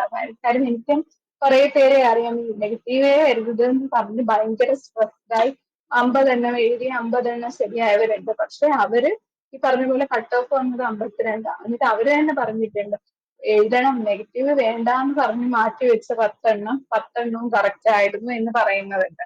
സോ അപ്പോൾ നമ്മൾ എപ്പോഴും ഒരു ഇന്റലിജന്റ് ആയിട്ടുള്ള ഒരു ഗസ് ചെയ്യണോ വേണ്ടോ എന്ന് വെച്ചാൽ ഗസ് ചെയ്യണം. പക്ഷെ ഇന്റലിജന്റ് ആണ് ഒരു ഗസ് മാത്രം. അപ്പൊ നിങ്ങൾ ചോദിക്കും അതെങ്ങനെ നിങ്ങൾക്ക് അറിയാൻ പറ്റും ഇത് ശരിയാവും എന്ന്? അതിനാണ് നമ്മുടെ മോക്ക് ടെസ്റ്റ് ഉള്ളത്. നിങ്ങൾക്ക് മോക്ക് ടെസ്റ്റ് തരുമല്ലോ. നിങ്ങൾ മോക്ക് ടെസ്റ്റിൽ നമ്മുടെ ഉദ്ദേശം നമ്മളത് ഈ ഫസ്റ്റ് റാങ്ക് വരണം എന്നല്ല. ഈ പറയുന്ന പോലെ നമ്മൾ എക്സാം എഴുതാനുള്ള ഡിഫറെന്റ് ടെക്നിക്സ് എല്ലാം നിങ്ങൾ അവിടെ അപ്ലൈ ചെയ്ത് നോക്കാം. മോക്ക് ടെസ്റ്റ് പറ ഇഷ്ടം പോലെ വരും. അപ്പൊ ഫസ്റ്റ് മോക്ക് ടെസ്റ്റിൽ നിങ്ങൾ അറിയാവുന്ന മാത്രം എഴുതുന്നു. അപ്പൊ നിങ്ങളുടെ റാങ്കും നിങ്ങളുടെ മാർക്കും നിങ്ങൾ നോക്കാം. രണ്ടാമത്തത് ഈ പറഞ്ഞ കണക്ക് എല്ലാം അറ്റൻഡ് ചെയ്യുന്നു. ഇന്റലിജന്റ് ഗസ്സിങ് അല്ലാത്ത എല്ലാം ഗസ് ചെയ്ത് വർക്ക് ചെയ്യുന്നു. അപ്പൊ നിങ്ങൾക്ക് അറിയാം നല്ല നെഗറ്റീവ് കാരണം നിങ്ങളുടെ മാർക്കും റാങ്കും താഴെ പോകും. പിന്നെ നിങ്ങൾ ഈ പറഞ്ഞ ഇന്റലിജന്റ് ഗസ്സിങ് വെച്ച് നിങ്ങൾ ചെയ്തു നോക്കാം. നിങ്ങൾ പ്രോപ്പർ ആയിട്ടാണ് ഇന്റലിജന്റ് ഗസ്സിങ് നടത്തുന്നതെങ്കിൽ നിങ്ങൾക്കറിയാം നിങ്ങളുടെ റാങ്കും നിങ്ങളുടെ മാർക്കും നിങ്ങളുടെ ക്വാളിറ്റി എല്ലാം പൊങ്ങിപ്പോകും. അപ്പൊ നമുക്ക് ഈ മോക്ക് ടെസ്റ്റിൽ നന്നായിട്ട് ചെയ്യുകയാണെങ്കിൽ നമുക്ക് മനസ്സിലാക്കാം നമ്മളിപ്പം റിസ്ക് എടുത്താൽ മാക്സിമം നമ്മുടെ എത്ര മാർക്കേ പോകും അതിനുള്ളിൽ നിൽക്കുമെന്ന് നമുക്ക് മോക്ക് ടെസ്റ്റ് ഒക്കെ ചെയ്യുമ്പോൾ പറയാം. അതേപോലെ മോക്ക് ടെസ്റ്റ് ചെയ്യുമ്പോൾ നമ്മൾ 100% അറിയാവുന്ന അല്ലെങ്കിൽ ശരിയായ ക്വസ്റ്റ്യൻസ് ഒക്കെ ഓക്കെ നല്ല കാര്യം നമ്മൾ പഠിച്ചു ശരി അത് വിട്ടേക്കും. തെറ്റുന്ന ക്വസ്റ്റ്യൻസ് ഉണ്ടല്ലോ ആ തെറ്റുന്ന ക്വസ്റ്റ്യൻസ് നമ്മൾ ഒരു ബുക്ക് എടുത്തിട്ട് ഒരു ഫ്രഷ് ബുക്ക് എടുത്തിട്ട് അതിൽ എഴുതി വെക്കണം. കാരണം ഇന്ന് എനിക്ക് തെറ്റി ഇന്ന് എനിക്ക് അത് പറയാൻ പറ്റില്ല. പക്ഷെ ഇനി അതൊരു തവണയും കൂടെ ചോദിച്ചാൽ ഞാൻ തെറ്റിക്കില്ല എന്നൊരു ഡിറ്റർമിനേഷൻ മൈൻഡിൽ വേണം. ഇതാണ് ഞാൻ പറഞ്ഞ ആ ഡിറ്റർമിനേഷൻ ഉണ്ട്. എനിക്കിപ്പം എംഒ ആയിട്ട് കിട്ടണം എന്ന് അത്രയും വാശിയുള്ള ഒരാൾ ഒരു മോക്ക് ടെസ്റ്റ് ചെയ്യുന്നു സാറ് വരാ തെറ്റുമ്പോൾ മൈൻഡിൽ അയ്യോ എനിക്ക് കിട്ടുമോ ഇത് ഞാൻ എങ്ങനെ പഠിച്ചെടുക്കാനാണ് എന്ന് മൈൻഡിൽ ഒരു ഇത് വരാതെ മൈൻഡിൽ നിങ്ങൾ ആലോചിക്കണം ഇന്നൊരു തെറ്റി പക്ഷെ ഇനി ഒരിക്കലും ഈ ക്വസ്റ്റ്യൻ വന്നാൽ ഞാൻ തെറ്റിക്കില്ല എന്ന് നിങ്ങൾ ഉറപ്പുവരുത്തണം. പിന്നെ പഠിക്കാൻ തുടങ്ങുകയാണെങ്കിൽ ഞാൻ പറഞ്ഞതുപോലെ ഓരോ സബ്ജക്ട്സും നമുക്ക് ഇഷ്ടമുള്ള പോലെ നമ്മൾ കോച്ചിങ് ക്ലാസ്സസും അതും ഇതും എല്ലാം വെച്ച് നമ്മൾ നമ്മുടേതായ നോട്ട്സ് പ്രിപ്പയർ ചെയ്യാം.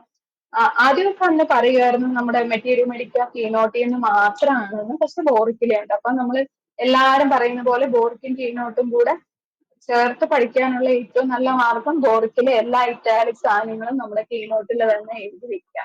അപ്പൊ കീനോട്ട് വായിക്കുമ്പോൾ അതും കൂടെ മെൻഷൻ ചെയ്ത് വായിക്കുക. അങ്ങനെയാണ് ഓരോ സബ്ജക്ട്സും നമ്മുടെ വെയിറ്റേജ് അനുസരിച്ച് നമുക്ക് എന്താണോ പാട് അതിൽ കൂടുതൽ വർക്ക് ചെയ്യാം. അതേപോലെ തന്നെ ചില ടോപ്പിക്സ് ഒക്കെ ഉണ്ട് നമുക്ക് തീരെ ഇഷ്ടമല്ലാത്ത ടോപ്പിക്സ് എന്ന് വെച്ചാൽ നമ്മൾ പഠിക്കാനിരിക്കുമ്പോൾ എടുത്താലും നമുക്ക് മതിയായിരിക്കും. അത് ഏറ്റവും നല്ല സമയത്ത് നമ്മൾ ഇരുന്ന് പഠിക്കാം.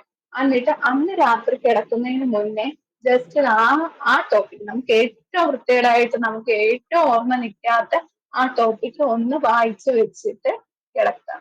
അപ്പൊ എന്തായാലും നിങ്ങൾക്ക് അടുത്ത ദിവസം ആകുമ്പോഴത്തേനും എന്താ അതിനെ നന്നായിട്ട് ഓർമ്മ കാണും. അതേപോലെ തന്നെ നമ്മൾ പഠിച്ചിരിക്കുമ്പോഴത്തേനും നമുക്ക് കുറെ മുഷിപ്പ് വരും. നമ്മൾ ഭയങ്കര ലേസി ആയിട്ട് ഫീൽ ചെയ്യുക അല്ലെങ്കിൽ നമുക്ക് വയ്യാണ്ട നമ്മൾ മടുക്കും. അങ്ങനെ മടുക്കാതിരിക്കാനുള്ള ഒരു ഇതാണ് നമ്മൾ പഠിക്കുന്ന ടേബിൾ എപ്പോഴും നീറ്റ് ആയിട്ടിരിക്കണം. ചിലവരുണ്ട് രണ്ട് സൈഡിലും ബുക്ക് ഇങ്ങനെ നിരത്തി വെച്ചിട്ട് അതിന്റെ ഇടയിൽ വെച്ച് എഴുതുക. അങ്ങനെയല്ല നമ്മൾ പഠിക്കുന്നത് നല്ല സ്പേഷ്യൽ നമുക്ക് എത്ര ചെറിയൊരു ടേബിൾ ആണെങ്കിലും വേറെ ഡിസ്ട്രാക്ഷൻസ് ഒന്നും പാടില്ല. ഇനി ഈ പറയുന്ന ഫോൺ മാറ്റി വെക്കുക. ചിലർ ഫോൺ നോക്കിയാ പഠിക്കുന്നത്. അത് കാരണം ഫോൺ നോക്കിയാ പഠിക്കുന്നെങ്കിലും ഓക്കെ നമ്മൾ ആ ഫോൺ എടുക്കുമ്പോഴത്തേക്കും നമ്മൾ അത്രയും ഡിറ്റർമൈൻഡ് ആണ് പഠിക്കാനിരിക്കുകയാണെന്ന്. അരമണിക്കൂറാണെങ്കിൽ അരമണിക്കൂർ പഠിക്കുമ്പോൾ ഞാൻ ഈ മെസ്സേജ് വന്നാലും എന്ത് വന്നാലും അവിടെ നോക്കില്ല അവിടെ എടുക്കില്ല എന്ന് ഉറപ്പ് വരുത്തണം. എന്നിട്ട് ഇങ്ങനെ ആലോചിക്കണം ഇത്രയും ഞാൻ പഠിച്ചു കഴിഞ്ഞിട്ട് എനിക്ക് ഇത്രയും നേരം ഫോൺ എടുക്കാം അങ്ങനെ വിചാരിക്കാം. കാര്യം ഞാനൊക്കെ പഠിക്കുമ്പോൾ എന്റെ അമ്മ എപ്പോഴും ചോദിക്കും നീ അരമണിക്കൂർ പഠിക്കും 1 മണിക്കൂർ റെസ്റ്റ് എടുക്കും ഇങ്ങനെയാ നീ പഠിക്കുന്നത്. അത് ഓരോരുത്തവരുടെ ടൈമാണ്. അത് നമ്മൾ തന്നെ റെസ്ട്രിക്ട് ചെയ്ത് നമ്മൾ തന്നെ. പക്ഷെ ഈ പറഞ്ഞ അരമണിക്കൂർ ഞാൻ ആ 1 മണിക്കൂർ ഒരാൾ വെറുതെ ഇരുന്ന് പഠിക്കുന്ന അത്രയും ക്വാളിറ്റിയിൽ പഠിക്കുന്നുണ്ടാവും. സോ അത്രയും നമ്മൾ പഠിക്കുമ്പോൾ വേറെ ഒരു ഡിസ്ട്രാക്ഷനും പാടില്ല. അതുകൊണ്ടാണ് ടേബിളൊക്കെ ക്ലീൻ ചെറിയ ടേബിൾ ആണെങ്കിലും വേറെ കുറെ ഡിസ്ട്രാക്ട് ചെയ്യാൻ പറ്റുന്ന സാധനങ്ങളൊന്നും കാണരുത്. വെൽ ഓർഗനൈസ്ഡ് ആയിട്ട് നമ്മൾ പഠിക്കുന്ന ആ ബുക്ക് മാത്രം അവിടെ കാണാം. അപ്പൊ ഈ പറഞ്ഞ കണക്ക് മുഷിയുമ്പോൾ നമ്മുടെ പ്ലേസ് ഓഫ് സ്റ്റഡി മാറ്റുക, ഒന്ന് ചേഞ്ച് ചെയ്തൊന്ന് മാറി ഇരുന്നിട്ട് സ്ഥലം മാറിയിട്ട് ഇവിടെ ഇരുന്ന് പഠിച്ചുകൊണ്ടിരിക്കുകയെന്ന് വെച്ചാൽ 1 മണിക്കൂർ കഴിഞ്ഞ് അല്ലെങ്കിൽ 2 മണിക്കൂർ കഴിഞ്ഞിട്ട് എനിക്ക് ബോറായി, എനിക്ക് ഇവിടെ ഇരുന്നിട്ട് ഉറക്കം വരികയാണെങ്കിൽ വേറൊരു സ്ഥലത്ത് പോയി ഇരുന്ന് പഠിക്കാൻ നോക്കാം. അറ്റ്ലീസ്റ്റ് ആ ഒരു ചെയറിന്റെ ഡയറക്ഷൻ എങ്കിലും മാറ്റി ഇരുന്നിട്ട് പഠിക്കാൻ നോക്കാം. പിന്നെ യൂഷ്വലി ഈ PGs ഒക്കെ പി ജിക്ക് പഠിക്കുന്നവരൊക്കെ PSCക്ക് പ്രാക്ടീസ് ചെയ്യുക, അല്ലെങ്കിൽ ഇപ്പൊ PGക്ക് കയറിയവരൊക്കെ വിചാരിക്കുന്നുണ്ടായിരിക്കും PSCക്ക് വേണ്ടി കമ്പൈൻ സ്റ്റഡി നടത്താം. കമ്പൈൻ സ്റ്റഡി ഒരു ഭയങ്കര ഉപകാരപ്പെട്ട ഒരു കാര്യമാണ്. പക്ഷെ എപ്പോഴും പറ്റുന്ന എന്താണെന്ന് വെച്ചാൽ ഞാനൊരു ടോപ്പിക്ക് പഠിക്കുന്നു, ഞാൻ വന്ന് എല്ലാവർക്കും കമ്പൈൻ സ്റ്റഡിക്ക് പറഞ്ഞു കൊടുക്കുന്നു. അപ്പൊ എന്താ, എനിക്കത് പക്കാ മനസ്സിലാവുന്നു, പക്ഷെ കേട്ടിരിക്കുന്നവർക്ക് എത്രത്തോളം മനസ്സിലാവും, അതിലാണ് കാര്യം. അപ്പൊ നമ്മൾ കമ്പൈൻ സ്റ്റഡി നടത്തുക. ഇപ്പൊ നമ്മൾ ഒരു ടോപ്പിക്ക് പറയുകയാണ്, ആ ടോപ്പിക്ക് അടുത്ത ദിവസം എല്ലാവരും പ്രിപ്പയർ ചെയ്യണം. എന്നിട്ട് എല്ലാവരുടെയും ഒരു ജോയിന്റ് ഡിസ്കഷൻ ആയിരിക്കണം. എല്ലാവരും അതിന്റെ നോട്ട്സ് പ്രിപ്പയർ ചെയ്യണം. അപ്പൊ ഞാനിങ്ങനെ ആ ഡിസീസിനെ കുറിച്ച് പറഞ്ഞുകൊണ്ടിരിക്കുന്നു. അപ്പൊ ഞാൻ പറഞ്ഞു കഴിയുമ്പോൾ എനിക്ക് വിട്ട് പോയ അല്ലെങ്കിൽ വേറെ ഒരാൾക്ക് എക്സ്ട്രാ കിട്ടിയ പോയിന്റ്സ് ആണ്, അവൻ പറയും ഇതിങ്ങനെയാണ് അല്ലെങ്കിൽ ഇതിന്റെ ഇതെന്താണെന്ന് അറിയൂ എന്ന് വേറൊരാൾ ചോദിക്കണം. അപ്പൊ കമ്പൈൻ സ്റ്റഡി അത്രയും എഫക്റ്റീവ് ആവണമെങ്കിൽ എല്ലാവരും ഒരേപോലെ അതിൽ ജോയിൻ ചെയ്യണം. പിന്നെ ഈ പറഞ്ഞ പോലെ നമ്മൾ അത്രയും കൺസിസ്റ്റന്റ് ആയി ഡിറ്റർമൈൻഡ്. നമ്മൾ PSC എന്ന് പറയുമ്പോൾ എനിക്ക് കിട്ടുമോ, അല്ലെങ്കിൽ ഇത്രയും ഗ്യാപ്പ് വന്നു, എനിക്ക് ഓർത്തിരിക്കാൻ പറ്റുമോ, ഇത്രയും ഇതാണോ, അങ്ങനെ അത്രയൊന്നും ടെൻഷൻ ഒന്നും വേണ്ട. ഇന്ന് മുതൽ നിങ്ങൾ ഇത്ര മാത്രം ചിന്തിക്കാൻ, എന്താ നിങ്ങൾക്ക് എന്തായാലും കിട്ടും. പോലെ അടുത്ത PSCക്ക് 40 റാങ്ക് വരണം അല്ലെങ്കിൽ 50 റാങ്ക് വരണം എന്നൊന്നുമില്ല, നിങ്ങൾക്ക് ഒരു സീറ്റ് മതി, അത് നിങ്ങൾക്ക് എന്തായാലും കിട്ടുമെന്ന് അത്രയും നിങ്ങൾ എന്താ അത്രയും നമ്മൾ ഡിറ്റർമൈൻഡ് ആയിട്ട് തന്നെ ഇരിക്കാം. പിന്നെ പറയാനുള്ളത് എന്താണ്,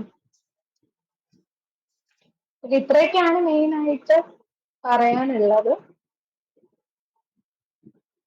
പിന്നെ നമ്മൾ ഇപ്പൊ പഠിക്കാൻ തുടങ്ങുമ്പോഴത്തേന് ചിലർ വിചാരിക്കും ഞാൻ ടോപ്പിക്സ് എല്ലാം കവർ ചെയ്യട്ടെ, അത് കഴിഞ്ഞിട്ട് ക്വസ്റ്റ്യൻസ് മോക്ക് ടെസ്റ്റോ അല്ലെങ്കിൽ ക്വസ്റ്റ്യൻസ് ഒക്കെ ചെയ്തു തുടങ്ങണം. അതൊരു മണ്ടത്തരം. കാര്യം നമ്മൾ എല്ലാം പഠിച്ചു കഴിഞ്ഞിട്ട് തുടങ്ങും എന്ന് പറഞ്ഞാൽ നമുക്ക് പിന്നെ ക്വസ്റ്റ്യൻസ് അറ്റൻഡ് ചെയ്യാൻ പറ്റില്ല. നമ്മൾ പഠിക്കാൻ തുടങ്ങുമ്പോൾ തന്നെ നമ്മൾ ഒന്നീ ആ പഠിച്ച ഒരു ചെറിയ ടോപ്പിക് പഠിച്ചിട്ട് അതിന്റെ ഒരു പാർട്ട് അല്ലെങ്കിൽ ഒരു ജനറൽ ആയിട്ടുള്ള ക്വസ്റ്റ്യൻസ് എല്ലാം അറ്റൻഡ് ചെയ്ത് പോകണം. അപ്പൊ നമുക്ക് ഓരോന്നും പഠിക്കുമ്പോൾ ഇതിന് എന്താണ് ചോദിക്കാൻ സാധ്യത എന്ന് തോന്നും. കാരണം നമ്മൾ PGക്കൊക്കെ പഠിക്കുകയാണെങ്കിൽ ക്വസ്റ്റ്യൻസിന്റെ റെപ്പറ്റേഷൻ PG എൻട്രൻസിന് കൂടുതലാണ്. പക്ഷെ PSC എന്ന് പറഞ്ഞാൽ ടിപ്പിക്കലി എല്ലാം പുതിയ പുതിയ ക്വസ്റ്റ്യൻസ് ആയിരിക്കും. അപ്പോൾ നമ്മൾ ക്വസ്റ്റ്യൻസ് അറ്റൻഡ് ചെയ്ത് വേണം. അതേപോലെ ക്വസ്റ്റ്യൻസ് അറ്റൻഡ് ചെയ്യുമ്പോൾ ഇന്ന് ഞാനൊരു ക്വസ്റ്റ്യൻസ് അറ്റൻഡ് ചെയ്യാൻ പോവാന്ന് പറഞ്ഞ് ക്വസ്റ്റ്യൻ പേപ്പർ എടുക്കുന്നു. ഫസ്റ്റ് ക്വസ്റ്റ്യൻ D, എന്നിട്ട് അതിൽ തിരിച്ച് അതിന്റെ ആൻസർ ഇത് D ആണോ, D അല്ലേ, C ആണോ, അങ്ങനെ നോക്കിയിട്ടല്ല ചെയ്യേണ്ടത്. നമ്മൾ ഒരു ക്വസ്റ്റ്യൻ 100 മാർക്സിന്റെ അറ്റൻഡ് ചെയ്യുകയാണെങ്കിൽ നമ്മൾ എങ്ങനെ എക്സാമിന് ഇരിക്കുന്നു അതേപോലെ ഇരുന്ന് 1 to 100 വരെ നമ്മൾ എന്താ ബബിൾ അല്ലെങ്കിൽ ആ പറഞ്ഞ ഓപ്ഷൻ എഴുതി, ഈ പറഞ്ഞ പോലെ ആദ്യം അറിയാവുന്ന എഴുതി, അത് കഴിഞ്ഞിട്ട് കൺഫ്യൂഷൻ ഉള്ളത് കറക്റ്റ് ആലോചിച്ച് എഴുതി നമ്മുടെ മൈൻഡിൽ ഇത് എക്സാം ആണ്, ഇത് ക്രാക്ക് ചെയ്യുമ്പോഴാണ് നമ്മുടെ PSC പോലെ എനിക്ക് ഞാൻ എവിടെയാണ് നിൽക്കുന്നതെന്ന് അറിയണം എന്ന് പറഞ്ഞ് അങ്ങനെ ചെയ്യണം. കാര്യം അങ്ങനെ ചെയ്യുമ്പോൾ നമ്മൾ ആ ഒരു കണ്ടീഷൻ ആയിട്ട് നമ്മുടെ ബ്രെയിൻ വിചാരിക്കുന്നത് നമ്മുടെ പരീക്ഷ പോലെയാണ്. നമ്മൾ ആക്ച്വലി അത് നമ്മുടെ ബ്രെയിനിനെ ട്രിക്ക് ചെയ്യാണ്. അപ്പൊ ആ ഒരു സ്ട്രെസ് നമ്മളിപ്പോ കൊടുക്കുന്നു. അടുത്ത ദിവസം വീണ്ടും ഒരു ക്വസ്റ്റ്യൻ ചെയ്ത് ഈ പറഞ്ഞ എക്സാം ആയി, ഇത് എന്തായാലും നോക്കണം, ഇത് ഫുൾ ചെയ്ത് തീരാതെ എനിക്ക് ആൻസർ അറിയാൻ പറ്റില്ല. അപ്പൊ നമ്മൾ ഫസ്റ്റ് ക്വസ്റ്റ്യൻ നമുക്ക് ഭയങ്കരമായിട്ട് അറിയാവുന്ന ഒരു ക്വസ്റ്റ്യൻ ആണ്, പക്ഷെ രണ്ടെണ്ണത്തിൽ ഏതാണ് ഭയങ്കര കൺഫ്യൂഷൻ. നമ്മൾ അതിന്റെ ആൻസർ നോക്കി ഇത് തന്നെയാണെന്ന് പറഞ്ഞ് ചെയ്തിട്ട് ഒരു കാര്യമില്ല. കാര്യം അല്ലാണ്ട് നമ്മള് ആ ഫസ്റ്റ് ക്വസ്റ്റ്യൻ ഓക്കെ ഇത് എനിക്ക് നല്ല പഠിച്ചതാ പക്ഷെ എനിക്ക് ഓർമ്മയില്ല, അപ്പൊ ഞാൻ ഫസ്റ്റ് അവിടെ വിട്ടു. അപ്പൊ ഞാൻ 100th ക്വസ്റ്റ്യൻ ചെയ്യുന്നവരെ എന്റെ മൈൻഡിൽ എന്നാലും ആ ഫസ്റ്റ് ക്വസ്റ്റ്യൻ എന്തായിരിക്കും എന്നൊരു സ്ട്രഗിള് കാണും. ആ സ്ട്രഗിള് നമ്മൾ അനുഭവിച്ച് തന്നെ ക്വസ്റ്റ്യൻ ചെയ്യണം. എന്നാൽ മാത്രമേ നമ്മുടെ PSC ഒറിജിനൽ ക്വസ്റ്റ്യൻ വരുമ്പോൾ ഫസ്റ്റ് ക്വസ്റ്റ്യൻ നമുക്ക് നല്ല അറിയുന്നതാ, പക്ഷെ ഒരു 10ാമത്തെ ക്വസ്റ്റ്യൻ എത്തുമ്പോഴും നമ്മൾ ഫസ്റ്റിൽ ആലോചിച്ചിരിക്കുക, അവിടെ നമുക്ക് ഇതിൽ ഏതാണ് ആൻസർ നോക്കി ക്ലിയർ ചെയ്യാൻ ഒരു ഓപ്ഷൻ ഇല്ല. ആ സ്ട്രെസ്സിലൂടെ നമ്മൾ ബാക്കി 100ാമത്തെ ക്വസ്റ്റ്യൻ വരെ അറ്റൻഡ് ചെയ്യാൻ പറ്റണം. അത് കാരണം ആണ് പറയുന്നത് നമ്മൾ എക്സാം എഴുതുന്ന പോലെ തന്നെ ലാസ്റ്റ് വരെ അറ്റൻഷൻ നോക്കിയിരിക്കണം. ഇനി നമ്മൾ ആ ലാസ്റ്റ് വരെ അങ്ങനെ അത്രയും സ്ട്രെസ്ഡ് ആയിട്ട് ഇരുന്ന് 100 ക്വസ്റ്റ്യനും എഴുതി ആൻസർ നോക്കി ഏതാണെന്ന് നമ്മൾ നോക്കി ഇതായിരുന്നു അതിന്റെ ആൻസർ എന്ന് നമ്മൾ മനസ്സിലാക്കുകയാണെങ്കിൽ നമുക്ക് എന്തായാലും എന്താ ആ ക്വസ്റ്റ്യൻ നമ്മൾ എത്രയാണെങ്കിലും മറക്കില്ല. സോ അങ്ങനെ വേണം നമ്മൾ പഠിക്കുന്നത്. പറഞ്ഞ പോലെ നമ്മളെല്ലാം ഡിറ്റർമൈൻഡ് ആയിട്ടിരിക്കുക, നല്ല സ്മാർട്ട് വർക്ക് ചെയ്യുക. ഇപ്പൊ ഈ പറയും ഞാൻ ഇന്നും 5 മണിക്കൂർ പഠിക്കുന്നുണ്ട്, വളരെ നല്ല കാര്യം. അങ്ങനെ ചെയ്താൽ നമുക്ക് അതിന്റെ ഉപയോഗം കാണും. അതേപോലെ തന്നെ നമ്മൾ സ്മാർട്ട് വർക്ക് ചെയ്യണം. അല്ലാണ്ട് എല്ലാ ദിവസവും ഞാൻ 4 മണിക്കൂർ ഇരുന്ന് പഠിക്കുമെന്ന് പറഞ്ഞിട്ട് ഉറക്കം വന്നിട്ടും പിടിച്ച് കുത്തിയിരുന്ന് ഉറങ്ങി തൂങ്ങി പഠിക്കേണ്ടതല്ല. നമുക്ക് ഉറക്കം വരികയാണെങ്കിൽ ഓക്കെ, അപ്പം ബുക്ക് അടയ്ക്കാൻ കിടക്കാം. പിന്നെ നമ്മൾ നേരെ എഴുന്നേൽക്കുമ്പോൾ ആദ്യം ബുക്ക് എടുത്ത് വെച്ച് ബാക്കി പഠിക്കാം. അല്ലാണ്ട് ഇന്നത് ഇത്ര മണിക്കൂർ തന്നെ പഠിക്കണം എന്ന് വിചാരിച്ചിട്ടില്ല. നമ്മള് മുഷിഞ്ഞ് പഠിക്കുകയാണെങ്കിൽ നമുക്ക് ആ സബ്ജക്റ്റിനോടും നമ്മൾ പഠിക്കുന്നതിനോടും എല്ലാം നമുക്കൊരു വെറുപ്പായി പോകും. പക്ഷെ അതുകൊണ്ട് നമ്മൾ എപ്പോഴും ഹാപ്പി ആയിട്ട് നമ്മൾ ഏറ്റവും എൻജോയ് ചെയ്ത് നമുക്ക് ഏറ്റവും സമാധാനപരമായ ഒരു കണ്ടീഷനിൽ വേണം പഠിക്കാൻ. അല്ലാണ്ട് നമ്മൾ ഒരിക്കലും നമ്മൾ ഓവറായിട്ട് സ്ട്രെയിൻ ചെയ്ത് പഠിക്കരുത്. ചിലവര് രാത്രി പഠിക്കുന്നത് അവർക്ക് ഓക്കെ ആയിരിക്കും. അങ്ങനെയുള്ളവർ രാത്രി പഠിച്ചോ, രാവിലെ എഴുന്നേറ്റ് അതാണ് സുഖമെങ്കിൽ അങ്ങനെ രാവിലെ എഴുന്നേറ്റ് പഠിച്ചോ. അതെല്ലാം നിങ്ങളുടെ ചോയ്സാണ്. എനിക്കാണെങ്കിൽ ഈ പറഞ്ഞ പോലെ രാത്രിയും കുറെ വൈകും അല്ലെങ്കിൽ രാവിലെ ഭയങ്കര, രണ്ടും എനിക്കൊരു കംഫർട്ടബിൾ അത്രയല്ലായിരുന്നു. കാര്യം ഞാൻ നന്നായിട്ട് എന്റെ വിശ്വാസം എന്താ, ഞാൻ നന്നായിട്ട് പഠിച്ചു. ഇനി രാത്രി ഫുൾ ഉറങ്ങുമ്പോ എന്റെ മൈൻഡിൽ ഈ പഠിച്ചതെല്ലാം സെറ്റ് ആയിക്കോളും എന്ന് വിശ്വസിച്ച് കിടന്നുറങ്ങും. അത് പണ്ടേ എന്റെ ഒരു ശീലാണ്. അപ്പം കുറെ പേരിങ്ങനെ പറയും നേരത്തെ എഴുന്നേൽക്കണം, നേരത്തെ കിടക്കണം. പക്ഷെ ഞാൻ പറയും എനിക്കത് ബുദ്ധിമുട്ടാണ്. കാര്യം ഞാനിപ്പോ വീട്ടിലെ സ്കൂളിൽ 10ലും 12ലൊക്കെ ഇരുന്ന് പഠിക്കുകയാണെങ്കിലും കുറെ രാത്രി ആകുമ്പോഴത്തേനും അച്ഛൻ പറയും നീ ഇതുവരെ പഠിച്ചിരുന്നല്ലോ, ഇല്ല എന്തൊക്കെയുണ്ട്. അപ്പം പറഞ്ഞു നീ ഉറക്കമില്ലാണ്ടൊന്നും ഇവിടെ പഠിച്ച് മാർക്ക് കൊണ്ടുവരണ്ടെന്ന് പറയും. അപ്പൊ അങ്ങനെ ശീലിച്ച് എനിക്ക് ഉറക്കം ഉണ്ടെങ്കിൽ ഈ പറഞ്ഞ കണക്ക് എനിക്ക് ഉറങ്ങിയോണ്ട് മാർക്ക് ഇതുവരെ കുറഞ്ഞിട്ടില്ല. അത് എന്റെ മൈൻഡിൽ എന്താ, ഓക്കെ ഇനിയിപ്പോ ഇത്ര ചിലപ്പോ ചില ദിവസങ്ങളൊക്കെ നമ്മൾ പഠിച്ച് എക്സോസ്റ്റഡ് ആവുമ്പോ പകൽ കുറെ ഇരുന്ന് പഠിക്കുമ്പോൾ നമുക്ക് രാത്രി 9 മണിയാവുമ്പോഴും ചിലപ്പോൾ നമുക്ക് ക്ഷീണിച്ച് ഉറക്കം വരും. അതൊരു തെറ്റല്ല, മനുഷ്യനാണ്. നമ്മൾ അത്രയും വർക്ക് ചെയ്തുകൊണ്ടാണ് നമുക്ക് അവിടെ ഉറക്കം വരുന്നത്. അപ്പോഴെന്താ നമുക്ക് നമ്മുടേതായ റെസ്റ്റ് കൊടുത്താൽ അടുത്ത ദിവസം അതേ നല്ല ഒരു സ്ട്രെങ്തിൽ തിരിച്ചു വരിക. അത്രേ ഉള്ളൂ നമ്മുടെ പ്രിപ്പറേഷൻ. അപ്പൊ നിങ്ങൾ ഇപ്പം ഈ പറഞ്ഞ പോലെ ജസ്റ്റ് ഒരു 2 പോയിന്റ് എങ്കിലും ദിവസം നിങ്ങൾ പഠിച്ചാൽ പോലും നിങ്ങൾക്ക് എക്സാമിന്റെ അവിടെ എത്തുമ്പോൾ നിങ്ങൾക്ക് ഒരു നല്ല ബേസ്, നല്ലൊരു സ്ട്രെങ്ത്, നല്ലൊരു കോൺഫിഡൻസ് നമുക്ക് PSC കിട്ടാനുള്ള ചാൻസ് ഞാൻ പറയാണ്. ഇന്ന് മുതൽ തുടങ്ങിയ നിങ്ങൾ ഈ കേട്ടോണ്ടിരിക്കുന്നതിൽ എല്ലാവർക്കും തന്നെ വളരെ നല്ല ഒരു റാങ്കിലോട്ട് എത്താൻ കഴിയും. അതിന് നിങ്ങൾ മാത്രമാണ് വിചാരിക്കേണ്ടത്. അത് മാത്രമേ എനിക്ക് ഇവിടെ പറയുന്നുള്ളൂ. വേറെ ഒന്നും ഇല്ല പറയണമെന്ന് വെക്കുന്നു. ഇപ്പൊ 1/2 മണിക്കൂറായി. അത്രേ ഉള്ളൂ. Thank you. Thank you doctor Anjana. ഞാൻ എന്ത് പറയും എന്നൊക്കെ എന്നോട് സംശയം ചോദിച്ച ആള് വളരെ നല്ല രീതിയിൽ 1/2 മണിക്കൂറിൽ കൂടുതൽ കാര്യമായിട്ട് പറഞ്ഞു. എങ്കിലും ലൈനിൽ തുടരണം. കാരണം അലിൻ സാറ ഡോക്ടറോട് സംസാരിച്ച് കഴിഞ്ഞ ശേഷം ആർക്കെങ്കിലും എന്തെങ്കിലും ഡൗട്ട്സ് ഒക്കെ ഉണ്ടെങ്കിൽ അതുകൂടെ ഒന്ന് പറഞ്ഞിട്ട് പോവുക. ഞാൻ ഇന്നത്തെ നമ്മുടെ രണ്ടാമത്തെ അതിഥി ഡോക്ടർ അലിൻ സാറ അലക്സിനെ കൂടെ വിളിക്കുകയാണ്. ഞാൻ അലിൻ ഡോക്ടറെ കുറിച്ച് ആദ്യം പറഞ്ഞപ്പോൾ എനിക്കൊരു ചെറിയ മിസ്റ്റേക്ക് പറ്റിയിരുന്നു. 2023 AIPGT ദേശീയ തലത്തിൽ നാഷണൽ ലെവലിൽ ഫസ്റ്റ് റാങ്ക് കിട്ടിയതാണ് ഡോക്ടർ അലിൻ സാറ അലക്സ്. ഇപ്പോൾ NIH PG സെക്കൻഡ് ഇയർ ചെയ്യുന്നു. അപ്പോൾ അലിൻ സാറ അലക്സ് ആ വിജയ പാത ഇപ്പോഴും തുടർന്നിരിക്കുകയാണ്. 15ാം റാങ്കാണ് ഇപ്പോൾ PSC കിട്ടിയിരിക്കുന്നത്. തീർച്ചയായിട്ടും ഡോക്ടറെ ഞാൻ വളരെ സന്തോഷത്തോടു കൂടി ഈ സെഷൻ എടുക്കുന്നതിന് വേണ്ടി ക്ഷണിക്കുകയാണ്. അഞ്ജന ഡോക്ടറും അലിൻ സാറ ഡോക്ടറും അവസാനം നിങ്ങൾക്ക് എന്തെങ്കിലുമൊക്കെ ഡൗട്ട്സോ ഡിസ്കഷൻസോ ഉണ്ടെങ്കിൽ അതുകൂടെ മറുപടി പറയുന്നതായിരിക്കും. ഡോക്ടറെ പറഞ്ഞോളൂ. Thank you sir. Good evening to all. എൻ്റെ പേര് അലിൻ സാർ അലക്സ്. ഞാനിപ്പോൾ നാഷണൽ ഇൻസ്റ്റിറ്റ്യൂട്ട് ഓഫ് ഹോമിയോപ്പതി കൊൽക്കട്ടയിൽ veterinary medical PG second year ചെയ്യുന്നു. അപ്പൊ ആദ്യമായി ഞാൻ അശോക് സാറിന് നന്ദി പറയുന്നു. കാരണം ഇങ്ങനെ ഒരു ഓപ്പർച്യൂണിറ്റി എനിക്ക് തന്നതിൽ ഞാൻ വളരെയധികം നന്ദി സാറിനോട് പറയുന്നു. അതുപോലെ തന്നെ എനിക്ക് ഇത്രയും നല്ല റാങ്ക് അച്ചീവ് ചെയ്യാൻ സാധിച്ചതിൽ ഞാൻ ദൈവത്തിനും എൻ്റെ പാരന്റ്സിനും എൻ്റെ എല്ലാ ടീച്ചേഴ്സിനും ഞാൻ നന്ദി പറയുന്നു. ഞാൻ എൻ്റെ PSCയുടെ റിട്ടേൺ റിസൾട്ടിന് വന്നതിന് ശേഷം പിന്നെ ഇന്റർവ്യൂ പ്രിപ്പറേഷനിൽ എനിക്ക് എങ്ങനെയൊക്കെയാണ് ഇന്റർവ്യൂ പ്രിപ്പയർ ചെയ്യണമെന്ന് എനിക്ക് യാതൊരു ധാരണയും ഉണ്ടായിരുന്നില്ല. ആ സമയത്ത് ഞാൻ അശോക് സാറിന്റെ ഇന്റർവ്യൂ പ്രിപ്പറേഷൻ പ്രോഗ്രാമിൽ ഞാൻ ചേർന്നു. അതും സാറിന്റെ എല്ലാ ക്ലാസ്സുകളും, അതേ ഫസ്റ്റ് ബയോഡാറ്റ ഫില്ല് ചെയ്യണം മുതൽ എങ്ങനെ ഇന്റർവ്യൂ ബോർഡിനെ ഫേസ് ചെയ്യാം തുടങ്ങിയ എല്ലാ ക്ലാസ്സുകളും വളരെയധികം എനിക്ക് യൂസ്ഫുൾ ആയിരുന്നു. അതേപോലെ ഓരോ ക്ലാസ് എനിക്ക് കേൾക്കുന്നതോറും എന്റെ കോൺഫിഡൻസ് ബൂസ്റ്റ് ചെയ്യാനൊക്കെ എനിക്ക് വളരെ അധികം യൂസ്ഫുൾ ആയിട്ട് തോന്നിയായിരുന്നു. അപ്പൊ സാറിന് വലിയൊരു താങ്ക്സ്. ഞാൻ എൻ്റെ ഇന്റേൺഷിപ്പ് കഴിഞ്ഞപ്പോൾ ഏകദേശം എനിക്ക് PG എടുക്കണം എന്ന് എൻ്റെ ഒരു വലിയ ആഗ്രഹം തന്നെയായിരുന്നു. പക്ഷെ ഇന്റേൺഷിപ്പ് കഴിയാറായപ്പോഴേക്കും ഒരു 23rd ഡിസംബറിലാണ് എന്റെ ഇന്റേൺഷിപ്പ് കഴിഞ്ഞത്. 2022 എന്റെ ഇന്റേൺഷിപ്പ് കഴിഞ്ഞത്. ആ മാസത്തിൽ തന്നെയാണ് PSC നോട്ടിഫിക്കേഷൻ വന്നത്. അപ്പം ഞങ്ങളുടെ ബാച്ചിനെ സംബന്ധിച്ച് ഞങ്ങള് 2022 ഞങ്ങളുടെ ഇന്റേൺഷിപ്പ് കഴിഞ്ഞ ബാച്ചിനെ സംബന്ധിച്ച് ശരിക്കും ഇതൊരു ഡബിൾ ഓപ്പർച്യൂണിറ്റി ആയിരുന്നു. കാരണം മിക്കവർക്കും PG എടുക്കണം എന്നുള്ള ആഗ്രഹം ഉണ്ടായിരുന്നു. അതേപോലെ തന്നെ PSC നോട്ടിഫിക്കേഷനും കൂടെ വന്നപ്പം അതിനുവേണ്ടി പ്രിപ്പയർ ചെയ്യാനൊക്കെ നല്ല ഞങ്ങളുടെ ബാച്ചിന് സത്യം പറഞ്ഞാൽ ഞങ്ങൾ വളരെ ലക്കി ആയിരുന്നു ആ കാര്യത്തിൽ. അപ്പോൾ ഞാൻ കഴിഞ്ഞപ്പോൾ തന്നെ ഞാൻ PSC ഓറിയന്റഡ് ആയിട്ടുള്ള പ്രിപ്പറേഷൻ ആണ് ചെയ്തത്. ഞാനപ്പം ഞാൻ വിചാരിച്ചിരുന്നത് ആ സമയത്ത് ഞാൻ വിചാരിച്ചിരുന്നത് ഞാനിപ്പോ PSCക്ക് പ്രിപ്പയർ ചെയ്യാം, അതിനുശേഷം പിന്നെ PG എക്സാം വരുമ്പോൾ ആ PG എക്സാമിന് ആ രീതിയിലുള്ള പ്രിപ്പറേഷൻ ചെയ്യാമെന്നുള്ള രീതിയിലായിരുന്നു ഞാൻ വിചാരിച്ചിരുന്നത്. അപ്പോൾ ഞാൻ ഓൺലൈൻ PSC കോച്ചിങ്ങിന്റെ PHFന്റെ കോച്ചിങ്ങിനാണ് ഞാൻ ചേർന്നത്. ആ രീതിയിൽ ഞാൻ പ്രിപ്പറേഷൻ തുടങ്ങി. ജൂണിലായിരുന്നു ഞങ്ങളുടെ എക്സാം. അപ്പം ആ ജൂൺ എക്സാമിന് മുന്നേ ഒരു 2-3 മാസം മുന്നെയാണ് PGയുടെ ഡേറ്റ് വന്നത്. അപ്പൊ ജൂലൈയിലായിരുന്നു PGയുടെ എക്സാമിന്റെ, ജൂലൈ 2023 PGയുടെ എക്സാം വന്നത്. അപ്പൊ ഞാൻ വിചാരിച്ചു അയ്യോ എനിക്ക് ഇനി PGക്ക് പ്രിപ്പയർ ചെയ്യാൻ ആ ഒരു രീതിയിൽ പ്രിപ്പയർ ചെയ്യാൻ ടൈമില്ല.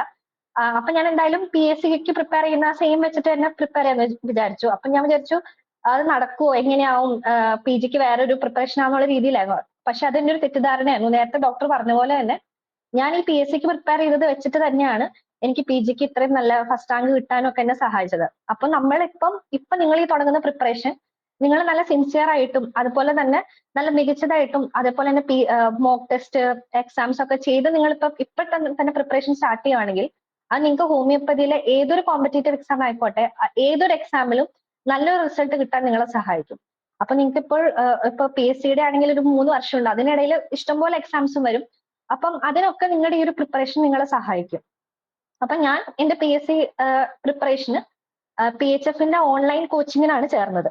അപ്പം അവരുടെ ക്ലാസ്സസ് എന്ന് പറഞ്ഞിട്ടുണ്ടെങ്കിൽ അവർ വീക്കിലി 2 ഓൺലൈൻ ക്ലാസ് ഒക്കെ നടത്തിയിരുന്നു. അപ്പൊ എനിക്ക് ആ ഒരു ഫോക്കസ് പോവാതെ ഇതിൽ മോട്ടിവേറ്റഡ് ആയിട്ട് നിന്ന് പ്രിപ്പയർ ചെയ്യാൻ എന്നെ നന്നായിട്ട് ഹെൽപ്പ് ചെയ്തിരുന്നു. ഓൺലൈൻ ക്ലാസ്സിൽ ഞാൻ ചേർന്നതുകൊണ്ട് തന്നെ അവര് എല്ലാ ഓൺലൈൻ ക്ലാസ്സിന് ശേഷവും ഡിസ്കഷൻസ് ഉണ്ടാവാറുണ്ട്. അതുപോലെ തന്നെ ഓരോ വീക്കിലി എക്സാംസും അവർ നടത്തിയിരുന്നു. അപ്പം എനിക്ക് ആ എക്സാംസിലൊക്കെ കൂടെ ഞാൻ ആ സമയത്ത് ഞാൻ ഫുള്ളി പ്രിപ്പറേഷൻ തന്നെയായിരുന്നു. അപ്പൊ അതുകൊണ്ട് തന്നെ എനിക്ക് എത്രത്തോളം ഞാൻ പഠിച്ചു അല്ലെങ്കിൽ എന്തൊക്കെ എനിക്ക് പഠിക്കാനുണ്ട് എന്നൊക്കെ എനിക്ക് ഈ എക്സാംസും അതേപോലെ ഇവരുടെ ഈ ഓൺലൈൻ ക്ലാസ്സും കൊണ്ട് എന്നെ വളരെ ഹെൽപ്പ് ചെയ്തിരുന്നു. അതുപോലെ തന്നെ അവർക്ക് മോക്ക് ടെസ്റ്റുകൾ ഉണ്ടായിരുന്നു. അതല്ലാണ്ട് ഞാൻ പല ടെലിഗ്രാം ഗ്രൂപ്പുകളിൽ ഫ്രീ ക്വിസസ് മോക്ക് ടെസ്റ്റുകളൊക്കെ ഉണ്ടായിരുന്നു. അപ്പൊ അതും ഞാൻ അറ്റൻഡ് ചെയ്തിരുന്നു അതിന്റെ ഒപ്പം തന്നെ. അപ്പൊ ഇത് അറ്റൻഡ് ചെയ്യുന്നതോടെ എനിക്ക് മനസ്സിലായി ഏകദേശം എനിക്ക് ഏതൊക്കെ കൂടുതൽ പഠിക്കണം, അല്ലെങ്കിൽ എന്റെ സ്ട്രെങ്ത് ഏതാ, എന്റെ വീക്ക്നെസ് ഏതാ, എനിക്ക് ഏതൊക്കെ ഓർമ്മയുണ്ട് എന്നൊക്കെ ഉള്ളത് എനിക്ക് മനസ്സിലാക്കാൻ അവരുടെ ഓൺലൈൻ ക്ലാസ്സിലൂടെ എനിക്ക് സാധിച്ചിരുന്നു. അപ്പം ഞാൻ ആ സമയത്തൊക്കെ ഒരു ടൈം ടേബിൾ ഫോളോ ചെയ്യാൻ ശ്രമിച്ചിരുന്നു. അത് അത്ര ഫിക്സ്ഡ്. അപ്പൊ ഡോക്ടർ നേരത്തെ പറഞ്ഞ പോലെ തന്നെ നമുക്ക് സ്മാർട്ട് വർക്ക് ആണ് വേണ്ടത്. ഞാൻ ഇന്ന ദിവസം ഇത്രയും ടൈമിൽ പഠിക്കും എന്നുള്ളതല്ല. വേണമെങ്കിൽ ഒരു ഉദാഹരണത്തിന് ഈ ഒരു ആഴ്ച കൊണ്ട് ഞാൻ ഇത്രയും പോർഷൻസ് മാക്സിമം കവർ ചെയ്യാൻ ശ്രമിക്കും, അല്ലെങ്കിൽ അതിന്റെ കൂടുതൽ മോക്ക് ടെസ്റ്റുകൾ അല്ലെങ്കിൽ അതിന് ആ ടോപ്പിക്ക് മാക്സിമം നന്നായിട്ട് കവർ ചെയ്ത് അതിൽ നിന്നൊരു ക്വസ്റ്റ്യൻ വന്നു കഴിഞ്ഞാൽ എനിക്ക് മാക്സിമം അറ്റൻഡ് ചെയ്യാൻ പറ്റുന്ന രീതിയിൽ ഞാൻ പഠിക്കും എന്നുള്ളൊരു രീതിയിൽ വെച്ച് കഴിഞ്ഞിട്ടുണ്ടെങ്കിൽ അത് നിങ്ങളെ വളരെയധികം ഹെൽപ്പ് ചെയ്യും. കാരണം ഒരു ഫോക്കസും ഇല്ലാണ്ട് നിങ്ങൾ മുന്നോട്ട് പോയി കഴിഞ്ഞാൽ നിങ്ങൾക്ക് എത്രത്തോളം ടൈമിൽ ഈ പോർഷൻസ് കവർ ചെയ്ത് പിന്നെ റിവിഷൻ എത്രത്തോളം ടൈം കൊടുക്കാൻ സാധിക്കും എന്നൊന്നും അറിയാതെ പോകും. അപ്പൊ ഒരു ഫിക്സഡ് ടൈം ടേബിൾ അല്ല, ഏകദേശം നിങ്ങൾ ഒരു പ്ലാൻ ചെയ്ത് ചെയ്യുന്നത് നിങ്ങൾക്ക് പിന്നീട് അങ്ങോട്ട് മാക്സിമം പോർഷൻസ് കവർ ചെയ്യാനും അല്ലെങ്കിൽ റിവിഷൻ ഒക്കെ നിങ്ങൾക്ക് നന്നായിട്ട് ഹെൽപ്പ് ചെയ്യും. അപ്പൊ ഒരു ഫിക്സഡ് ടൈം ടേബിൾ അല്ല, പക്ഷെ നിങ്ങൾക്ക് പറ്റുന്ന പോലെ നിങ്ങൾ ഓരോ ദിവസവും നിങ്ങൾക്ക് കവർ ചെയ്യാൻ പറ്റുവാണെങ്കിൽ അത് നിങ്ങൾക്ക് റിസൾട്ടും നല്ല ഇതാവാൻ വേണ്ടി നിങ്ങളെ ഹെൽപ്പ് ചെയ്യും. പിന്നെ ഞാൻ പ്രിപ്പറേഷന് യൂസ് ചെയ്തത് ഞാൻ PHFന്റെ നേരത്തെ പറഞ്ഞിരുന്നു അതിന്റെ മെറ്റീരിയൽസും, പിന്നെ ഞാൻ എക്സാമിനോട് അടുത്ത് IHMAയുടെ ഒരു ഓൺലൈൻ ഒരു ടോർച്ചിന്റെ ഒരു പ്രോഗ്രാം ഉണ്ടായിരുന്നു. അതിന്റെ ഞാൻ കുറച്ച് നോട്ട്സ് ഒക്കെ ഞാൻ റെഫർ ചെയ്തിരുന്നു. അപ്പൊ അതും എനിക്ക് നല്ല ഹെൽപ്ഫുൾ ആയിരുന്നു. പിന്നെ ഞാൻ ഹോമിയോപ്പതി സബ്ജക്ട്സിന് ഞാൻ സക്സസ് എന്ന് പറഞ്ഞൊരു ബുക്കാണ് ഞാൻ യൂസ് ചെയ്തത്. പിന്നെ ഞാൻ പ്രീവിയസ് ക്വസ്റ്റ്യൻ പേപ്പേഴ്സ് ഒക്കെ എന്റെ കുറച്ച് സീനിയേഴ്സ് ഒക്കെ പറഞ്ഞ് ഞാൻ VK ചൗഹാൻ എന്നുള്ള ഒരു ബുക്ക് യൂസ് ചെയ്തിരുന്നു. അത് നിങ്ങൾക്ക് ഇപ്പം പ്രീവിയസ് ക്വസ്റ്റ്യൻ പേപ്പേഴ്സ് നിങ്ങൾക്ക് പല സൈറ്റ്സിൽ കിട്ടുകയും ചെയ്യും. അപ്പം അത് നോക്കുന്നത് നിങ്ങൾക്ക് നല്ലതായിരിക്കും. ഇപ്പൊ ഞങ്ങളുടെ ക്വസ്റ്റ്യൻ പേപ്പർ അതിന് മുന്നത്തെ PSC ക്വസ്റ്റ്യൻ പേപ്പേഴ്സ് ഒക്കെ നിങ്ങൾക്ക് ഇപ്പം പ്രിപ്പറേഷന് മുന്നേ നിങ്ങൾക്ക് നോക്കിക്കഴിഞ്ഞാൽ നിങ്ങൾക്ക് ഒരു ഐഡിയ കിട്ടും. ഏകദേശം നമ്മള് ഫസ്റ്റ് ടു ഫൈനൽ BHMS പഠിച്ച പോലെ എല്ലാം പഠിക്കേണ്ട ആവശ്യമില്ല. അതും നല്ല കോൺസെപ്റ്റ് അറിഞ്ഞ് പഠിക്കണം എന്നുള്ള രീതിയിൽ നിങ്ങൾക്ക് അത് മനസ്സിലാവും ആ ക്വസ്റ്റ്യൻസ് ഒക്കെ നോക്കുന്നത്. അപ്പം പ്രീവിയസ് ക്വസ്റ്റ്യൻസ് നോക്കുന്നതും വളരെ ഇമ്പോർട്ടന്റ് ആണ് ഈ പ്രിപ്പറേഷനിൽ. പിന്നെ എക്സാമിനെ പറ്റി നിങ്ങൾക്ക് എല്ലാവർക്കും അറിയാം, 100 ക്വസ്റ്റ്യൻസ് ആണുള്ളത്, അത് 90 മിനിറ്റ്സ് ആണ്.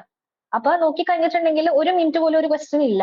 അപ്പോൾ നിങ്ങൾക്ക് എക്സാം ടൈമിൽ നിങ്ങൾ വരുമ്പം നിങ്ങൾക്ക് ചെറിയൊരു ആൻസൈറ്റി ഉണ്ടാവും, അതിന്റെ എല്ലാം കൂടെ ആയിരിക്കും നിങ്ങൾ എക്സാമിന് വരിക. അപ്പൊ ആ സമയത്ത് നിങ്ങൾ ഈ പ്രിപ്പയർ മാത്രം ചെയ്താൽ പോരാ, റിവിഷനും കൂടെ വളരെ ഇമ്പോർട്ടന്റ് ആണ്. കാരണം നിങ്ങൾ എന്തൊക്കെ പ്രിപ്പയർ ചെയ്യുന്നോ അതൊരു ആ പ്രിപ്പയർ ചെയ്തത് എല്ലാം നിങ്ങൾക്ക് റിവൈസും കൂടെ ചെയ്യാൻ പറ്റണം. ആ രീതിയിൽ നിങ്ങൾ നിങ്ങളുടെ ഒരു ടൈം ടേബിൾ നിങ്ങൾ ഉണ്ടാക്കുന്നത് നല്ലതായിരിക്കും. കാരണം എക്സാമിന് കുറച്ച് നാൾക്ക് മുന്നേ തന്നെ റിവിഷൻ മാത്രമായിരിക്കും നിങ്ങൾ ചെയ്യുന്നത്. കാരണം ഓരോ റിവിഷനും നിങ്ങളെ ആ ക്വസ്റ്റ്യൻ വരുമ്പം മാക്സിമം ടൈം കളയാതെ ആൻസറിലേക്ക് എത്തിക്കാൻ നിങ്ങളെ ഹെൽപ്പ് ചെയ്യും. അപ്പം റിവിഷൻ ചെയ്യുന്നത് വളരെ ഇമ്പോർട്ടന്റ് ആണ്. കാരണം നിങ്ങൾ ക്വസ്റ്റ്യൻസ് കാണുമ്പോൾ നിങ്ങൾക്ക് അത് പഠിച്ചതായിട്ട് ഓർമ്മയുണ്ടാവും. പക്ഷെ റിവിഷന്റെ ഇമ്പോർട്ടൻസ് എന്താണെന്ന് വെച്ചിട്ടുണ്ടെങ്കിൽ അത് നിങ്ങൾക്ക് കറക്റ്റ് ആയിട്ട് ആൻസറിലേക്ക് എത്താനും വളരെ ടൈം കുറച്ച് നിങ്ങൾക്ക് അറിയാവുന്ന ക്വസ്റ്റ്യൻസ് ആൻസർ ചെയ്യാനും ഹെൽപ്പ് ചെയ്യും. കാരണം അറിയാത്ത കുറച്ച് ക്വസ്റ്റ്യൻസുകൾ ഉണ്ടാവും. അപ്പൊ ആ ക്വസ്റ്റ്യൻസിലേക്ക് നിങ്ങൾക്ക് ആ ടൈം നിങ്ങൾക്ക് യൂട്ടിലൈസ് ചെയ്യാൻ പറ്റും. അപ്പം അതുകൊണ്ട് റിവിഷൻ നന്നായിട്ട് ചെയ്യുക. അതേപോലെ നിങ്ങൾ ട്രെയിൻ ചെയ്യുക, നിങ്ങളെ മോക്ക് ടെസ്റ്റുകൾ അല്ലെങ്കിൽ എന്തെങ്കിലുമൊക്കെ ക്വിസസ് ഒക്കെ ചെയ്ത് നിങ്ങൾ സ്വയം ട്രെയിൻ ചെയ്യുക. മാക്സിമം കുറവ് സമയത്ത് എങ്ങനെ ആൻസർ ചെയ്യാം, അറിയുന്ന ക്വസ്റ്റ്യൻസ് സ്പീഡായിട്ട് ചെയ്യാനും ബാക്കി അറിയില്ലാത്ത ക്വസ്റ്റ്യൻസിന് ആ ടൈം യൂട്ടിലൈസ് ചെയ്ത് എങ്ങനെ ആൻസറിലേക്ക് എത്താന്നുള്ള രീതിയിൽ നിങ്ങൾ ട്രെയിൻ ചെയ്യുന്നത് നിങ്ങൾക്ക് എക്സാമിന്റെ റിസൾട്ട് നല്ലതാക്കാൻ നിങ്ങളെ നല്ല ഹെൽപ്പ് ചെയ്യും. പിന്നെ ഇപ്പൊ ഈ എക്സാമിന് നിങ്ങൾക്ക് മാക്സിമം മാർക്ക് കണ്ടാൽ അറിയാൻ പറ്റും. ഇപ്പൊ 66.33 ആണ് റിട്ടൺ എക്സാമിലെ മാക്സിമം മാർക്ക് കിട്ടിയേക്കുന്നത്. അപ്പൊ അത് വെച്ചിട്ട് നിങ്ങൾക്ക് ഏകദേശം ഒരു ഐഡിയ ഉണ്ടാക്കാം. നിങ്ങൾ എല്ലാ ക്വസ്റ്റ്യനും ചെയ്യേണ്ട ആവശ്യമൊന്നുമില്ല. നിങ്ങൾക്ക് അറിയാവുന്ന മാക്സിമം ക്വസ്റ്റ്യൻസ് ഒരു 60 ആ ഒരു റേഞ്ചിൽ ഉണ്ടെങ്കിൽ പിന്നെ അധികം നെഗറ്റീവ് ചെയ്യാതിരിക്കുക. അഞ്ജന ഡോക്ടർ പറഞ്ഞ പോലെ ഇന്റലിജന്റ് ഗസ്സസ് അത് ചെയ്യണം എന്തായാലും. കാരണം പല സീനിയേഴ്സും, എനിക്കും അറിയാവുന്ന പല സീനിയേഴ്സും പറഞ്ഞിരുന്നു അവർക്ക് അറിയാവുന്ന ഇതിന് മുന്നത്തെ PSC വെച്ചിട്ട് മുന്നത്തെ PSCയിൽ 62 ഒക്കെ ആയിരുന്നു ഹയസ്റ്റ് സ്കോർ. അപ്പൊ അത് വെച്ചിട്ട് പലരും 50ക്ക് മുകളിലുണ്ടെങ്കിൽ നല്ല റാങ്ക് കിട്ടും എന്നുള്ള ഒരു വിശ്വാസത്തിൽ അത്രയും നല്ല ക്വസ്റ്റ്യൻസ് കറക്റ്റ് ആയിട്ട് ചെയ്യാൻ പറ്റിയപ്പം അവരവിടെ സ്റ്റോപ്പ് ചെയ്തവർ കുറെ പേരുണ്ട്. പക്ഷെ നമ്മൾ ഓരോ 5 വർഷം കൂടുമ്പോഴാണ് എക്സാം. അപ്പൊ ആ രീതിയിൽ നമ്മൾ ആലോചിച്ച് നമുക്ക് ഇത്രയും കൂടെ ക്വസ്റ്റ്യൻസ് ചെയ്ത് കഴിഞ്ഞാൽ എനിക്ക് ഇത്രയും റോങ് ആയാലും പ്ലസ് ഇത്രയും മാർക്ക് കിട്ടി എനിക്ക് നല്ലൊരു റാങ്കിൽ എത്താൻ സാധിക്കും എന്നുള്ള രീതിയിൽ ഇന്റലിജന്റ് ഗസ്സസ് നടത്തുക. എന്നാൽ കൂടുതൽ നെഗറ്റീവ് അടിച്ചിട്ടുണ്ടെങ്കിൽ കൂടുതൽ നമുക്ക് നെഗറ്റീവ് കിട്ടിക്കഴിഞ്ഞിട്ടുണ്ടെങ്കിൽ നല്ല റാങ്ക് പുറകോട്ടാവാനും അങ്ങനെയുള്ള ഇതും ഉണ്ട്. അപ്പൊ നിങ്ങൾ ഇപ്പം മോക്ക് ടെസ്റ്റ് ഡോക്ടർ പറഞ്ഞ പോലെ മോക്ക് ടെസ്റ്റ് ഒക്കെ ചെയ്യുമ്പോൾ നിങ്ങൾക്ക് എത്രത്തോളം നിങ്ങൾക്ക് ഗസ്സസ് നന്നായിട്ട് ചെയ്യാൻ പറ്റുന്നുണ്ടെന്നും കൂടെ നിങ്ങൾ നോക്കുക. അപ്പം നിങ്ങൾക്ക് ക്വസ്റ്റ്യൻ പേപ്പർ നല്ലൊരു ക്വസ്റ്റ്യൻ പേപ്പർ ആണെങ്കിൽ നിങ്ങൾ മാക്സിമം അറ്റംപ്റ്റ് ചെയ്യണം. കാരണം അതിനനുസരിച്ച് മാർക്കും കൂടും. അപ്പം നിങ്ങൾ മാക്സിമം അറ്റൻഡ് ചെയ്ത് അപ്പൊ അങ്ങനെ നിങ്ങൾക്ക് നെഗറ്റീവ് പറഞ്ഞാലും അധികം കുറവ് സ്കോർ പോവില്ല. നല്ല മാർക്കിൽ നിങ്ങൾക്ക് നല്ല റിസൾട്ട് കിട്ടാൻ നിങ്ങൾക്ക് സാധിക്കും. അപ്പോൾ ആ രീതിയിൽ നിങ്ങൾ ഇപ്പൊ തന്നെ പ്രാക്ടീസ് ചെയ്യുക. ഒരു OMR ഷീറ്റ് എടുത്തിട്ട് നിങ്ങൾ പല മോക്ക് ടെസ്റ്റുകളും ചെയ്ത് നോക്കുക. നിങ്ങൾക്ക് എത്രത്തോളം മാർക്കുകൾ കിട്ടുന്നുണ്ട് എന്നുള്ള രീതിയിൽ നിങ്ങളെ തന്നെ ട്രെയിൻ ചെയ്ത് നോക്കുക. പിന്നെ എക്സാമിൽ അറിയാലോ ഹോമിയോപ്പതിക് സബ്ജക്ട്സ് ആണ് മെജോറിറ്റി ക്വസ്റ്റ്യൻസും ഹോമിയോപ്പതി സബ്ജക്ട്സ് എന്നാണ് ഉള്ളത്. അപ്പൊ നേരത്തെ പറഞ്ഞ പോലെ തന്നെ മെറ്റീരിയൽ മെഡിക്കൽ എന്നൊക്കെ ആണെങ്കിൽ അലൻസും ബോറിക്കും മാക്സിമം നന്നായിട്ട് നോക്കുക. ഇപ്പൊ കഴിഞ്ഞ ക്വസ്റ്റ്യൻ പേപ്പറിൽ നോക്കിക്കഴിഞ്ഞാൽ തന്നെ റെമഡി റിലേഷൻഷിപ്പിന് ഇഷ്ടംപോലെ ക്വസ്റ്റ്യൻസ് വന്നിട്ടുണ്ടായിരുന്നു. അതുപോലെ ഫാമിലി കോമൺ നെയിം ഒക്കെ PSCയിൽ സ്ഥിരം ചോദിക്കാറുള്ള ക്വസ്റ്റ്യൻസ് ആണ്. അപ്പം ആ രീതിയിൽ ഇപ്പം മെറ്റീരിയൽ മെഡിക്കൽ പഠിക്കുമ്പോൾ നിങ്ങൾക്ക് കംഫർട്ട് ആയിട്ടുള്ള രീതിയിൽ നിങ്ങൾ പഠിച്ചു പോവുക അത്. അപ്പം ആ രീതിയിൽ നിങ്ങളെ സ്വന്തമായിട്ട് മെറ്റീരിയൽ മെഡിക്കൽ എന്തായാലും മാക്സിമം ക്വസ്റ്റ്യൻസ് കാണും. അപ്പം അതിൽ നല്ല സ്കോർ ചെയ്യുന്ന രീതിയിൽ നിങ്ങൾ കുറച്ച് ഇമ്പോർട്ടൻസ് കൊടുത്ത് മെറ്റീരിയൽ മെഡിക്കൽ നോക്കുക. പിന്നെ ഓർഗനോൺ ഓഫ് മെഡിസിനിൽ അഫോറിസംസ് ആണ് മെയിൻ ആയിട്ട് ചോദിക്കാറ്. അതിന്റെ കോൺസെപ്റ്റ്സ് നന്നായിട്ട് വെക്കുക. അതുപോലെ അഫോറിസം നമ്പർ ഒക്കെ പഠിക്കുന്നത് കുറച്ചും കൂടെ മെമ്മറിയിൽ വെച്ച് പഠിക്കുന്നത് നിങ്ങൾക്ക് സ്കോർ കൂട്ടാൻ നിങ്ങളെ ഹെൽപ്പ് ചെയ്യും. പിന്നെ റെപ്പട്രിയിൽ നോക്കുമ്പോൾ റെപ്പട്രിയിൽ ഇപ്രാവശ്യം SK തിവാരി ബുക്കിൽ നിന്ന് നല്ല ക്വസ്റ്റ്യൻസ് ഒക്കെ ഉണ്ടായിരുന്നു. അപ്പൊ ബേസിക് റെപ്പട്രീസ് അതുപോലെ സിംഗിൾ മെഡിസിൻ റൂബ്രിക്സ് ഒക്കെ ചോദിച്ചു കാണാറുണ്ട്. അപ്പം റെപ്പട്രിയിൽ നിങ്ങൾ പഠിക്കുമ്പോൾ SK തിവാരി എന്നുള്ള ബുക്ക് ഫോക്കസ് ചെയ്ത് മാക്സിമം പഠിക്കാൻ നോക്കുക.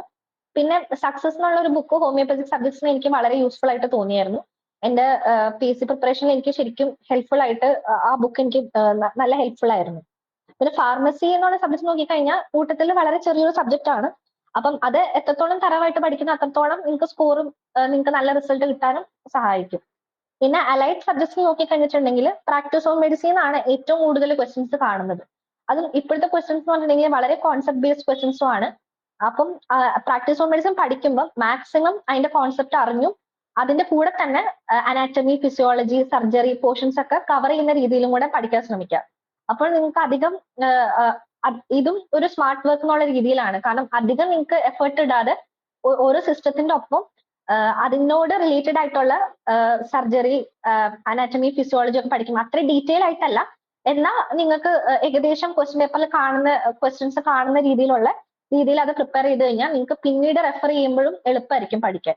അപ്പം പ്രാക്ടീസ് ഓൺ മെഡിസിനിൽ പിന്നെ മാക്സിമം ക്വസ്റ്റ്യൻസും, പ്രാക്ടീസ് ഓൺ മെഡിസിൻ ആയിക്കോട്ടെ മെറ്റീരിയൽ മെഡിക്കൽ ആയിക്കോട്ടെ, മാക്സിമം മോക്ക് ടെസ്റ്റ് ക്വിസുകളൊക്കെ ചെയ്യുന്നത് നിങ്ങൾക്ക് നല്ല ഹെൽപ്ഫുൾ ആയിരിക്കും. പിന്നെ അലൈഡ് സബ്ജക്ട്സിൽ ഇമ്പോർട്ടൻസിൽ ഉള്ളത് ഗൈനക്കോളജി ആൻഡ് ഒബ്സ്റ്ററ്റിക്സും പിന്നെ സർജറിയാണ്. അതിൽ നിന്നും കുറെ ക്വസ്റ്റ്യൻസ് കാണാറുണ്ട്. അതും നിങ്ങൾ ഫോക്കസ് ഈ മെയിൻ സബ്ജക്ട്സിലായിട്ട് ബാക്കിയുള്ള ഫോക്കസ് പിന്നെ ഈ സബ്ജക്ട്സിലേക്ക് കൊടുക്കുക. നിങ്ങൾക്ക് ഇപ്പം നിങ്ങളുടെ ഓൺലൈൻ കോച്ചിങ്ങിലെ മെറ്റീരിയൽസ് ഉണ്ടാവും, അതിൽ പറയുന്ന ഇമ്പോർട്ടന്റ് പോയിന്റ്സ് ഒക്കെ പഠിക്കുക. പിന്നെ കമ്മ്യൂണിറ്റി മെഡിസിൻ, ഇപ്രാവശ്യം കമ്മ്യൂണിറ്റി മെഡിസിനിൽ കുറെ ക്വസ്റ്റ്യൻസ് വന്നിട്ടുണ്ടായിരുന്നു. അപ്പൊ ആ പോർഷൻസ് ഒക്കെ നോക്കുക. ഇപ്പം കമ്മ്യൂണിറ്റി മെഡിസിൻസിന്ന് പണ്ട് ചോദിച്ചതിനേക്കാളും കുറെ കൂടുതൽ ക്വസ്റ്റ്യൻസ് ഇപ്പൊ ചോദിച്ചും കാണുന്നുണ്ട്. അപ്പോൾ കമ്മ്യൂണിറ്റി മെഡിസിനും നിങ്ങൾ ഇമ്പോർട്ടൻസ് കൊടുത്ത് തന്നെ പഠിക്കുക.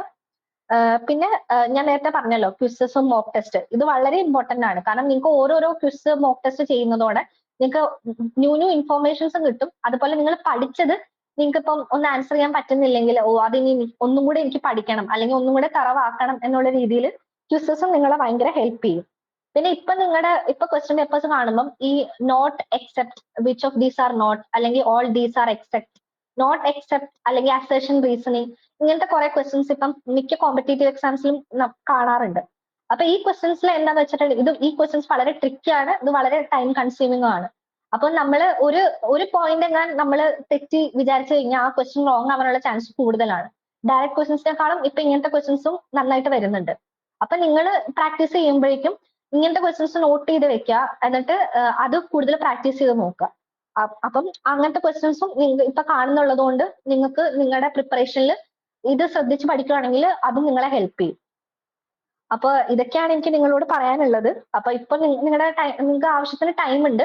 അപ്പൊ ഇപ്പൊ നിങ്ങൾക്കുള്ള ഈ ഡെഡിക്കേഷനും ഫോക്കസ് നിങ്ങൾ മാക്സിമം അവസാനം വരെ നിങ്ങൾ നിലനിർത്താൻ ശ്രമിക്കുക. അപ്പൊ എല്ലാവർക്കും best wishes. Thank you. Thank you doctor Alin Sara Alex. രണ്ടുപേരും പറഞ്ഞ കാര്യങ്ങൾ നിങ്ങൾ കേട്ടിട്ടുണ്ട്. കഴിഞ്ഞ ക്ലാസ്സുകളിൽ കഴിഞ്ഞ ടോക്കുകളിൽ നിന്നൊക്കെ കേട്ടതിൽ നിന്ന് വ്യത്യസ്തമായ ചില പോയിന്റ്സ് ഒക്കെ രണ്ടുപേരും പറഞ്ഞിട്ടുണ്ട്. ഇക്കാര്യത്തിൽ എന്തെങ്കിലും സംശയങ്ങളോ ഇല്ലെങ്കിൽ എന്തെങ്കിലും പുതിയ കാര്യങ്ങൾ നിങ്ങൾക്ക് അറിയാൻ ആഗ്രഹമുണ്ടെങ്കിൽ അവരോട് ചോദിക്കാം. ഒരു 5 മിനിറ്റ് സമയം നമുക്ക് അതിനുകൂടി എടുക്കാം. ആരെങ്കിലും ഒരു ഡിസ്കഷൻ തുടങ്ങി വെച്ചാൽ ബാക്കിയുള്ളവർ ജോയിൻ ചെയ്തോളും.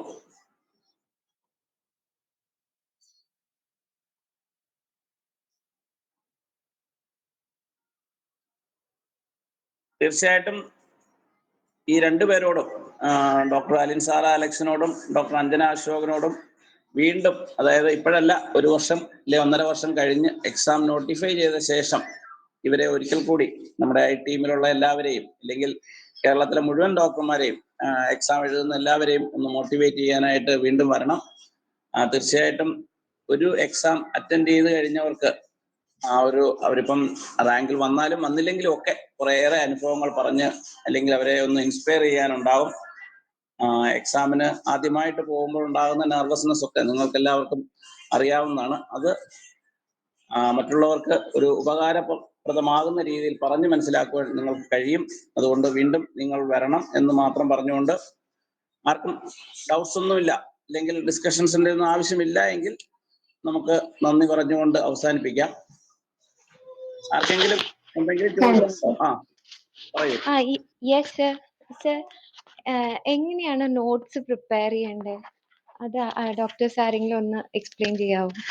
അഞ്ജന ഡോക്ടർ അത് വിശദമായി പറഞ്ഞല്ലോ. നിങ്ങൾ, എൻ്റെ അഭിപ്രായത്തിൽ ഓരോ സബ്ജക്റ്റിനും നോട്ട്ബുക്ക് വാങ്ങുക. ഈ ചെറിയ ചെറിയ തുണ്ട് എഴുതുക അല്ലെങ്കിൽ പേപ്പറിൽ എഴുതുക ഒന്നും നടക്കില്ല. അല്ലെങ്കിൽ അഞ്ജന ഡോക്ടർ ചെയ്യുന്നത് പോലെ വലിയ ടെക്സ്റ്റ് ബുക്കുകൾ, വലിയ ഈ ഹാർഡ് ബൈൻഡുള്ള വലിയ ടെക്സ്റ്റ്, 200 പേജല്ല, 400-500 പേജുള്ള വലിയ രജിസ്റ്റർ പോലുള്ള ബുക്സ് വാങ്ങിയിട്ട് അതിനകത്ത് നമുക്ക് എപ്പോൾ വേണേലും റെഫർ ചെയ്യാൻ, വെറുതെ സ്ക്രിബിൾ ചെയ്ത് പോയാൽ ചിലപ്പോൾ ഒരു കുറച്ച് കാലം കഴിഞ്ഞിട്ട് എടുത്ത് നോക്കുമ്പോൾ നമുക്ക് തന്നെ ചിലപ്പോൾ വായിക്കാൻ പറ്റിയില്ല എന്ന് വരും. അപ്പോൾ അങ്ങനെ അല്ലാതെ ഇപ്പോഴാണെങ്കിൽ സമയമുണ്ട്, 2 വർഷം ഏറ്റവും മിനിമം ഉണ്ട്. കൃത്യമായിട്ട് ഓരോ വിഷയവും ഓരോ ചാപ്റ്റർ ബൈ ചാപ്റ്റർ നോട്ട്സ് എഴുതി, അതും അഞ്ജന ഡോക്ടർ പറഞ്ഞതുപോലെ മൾട്ടി കളർ പല പേനകൾ വെച്ച് വിഷ്വൽ സെൻസിന്റെ കാര്യം പറഞ്ഞല്ലോ, വിഷ്വൽ മെമ്മറിയുടെ കാര്യം പറഞ്ഞ കാര്യം ഓർക്കുക.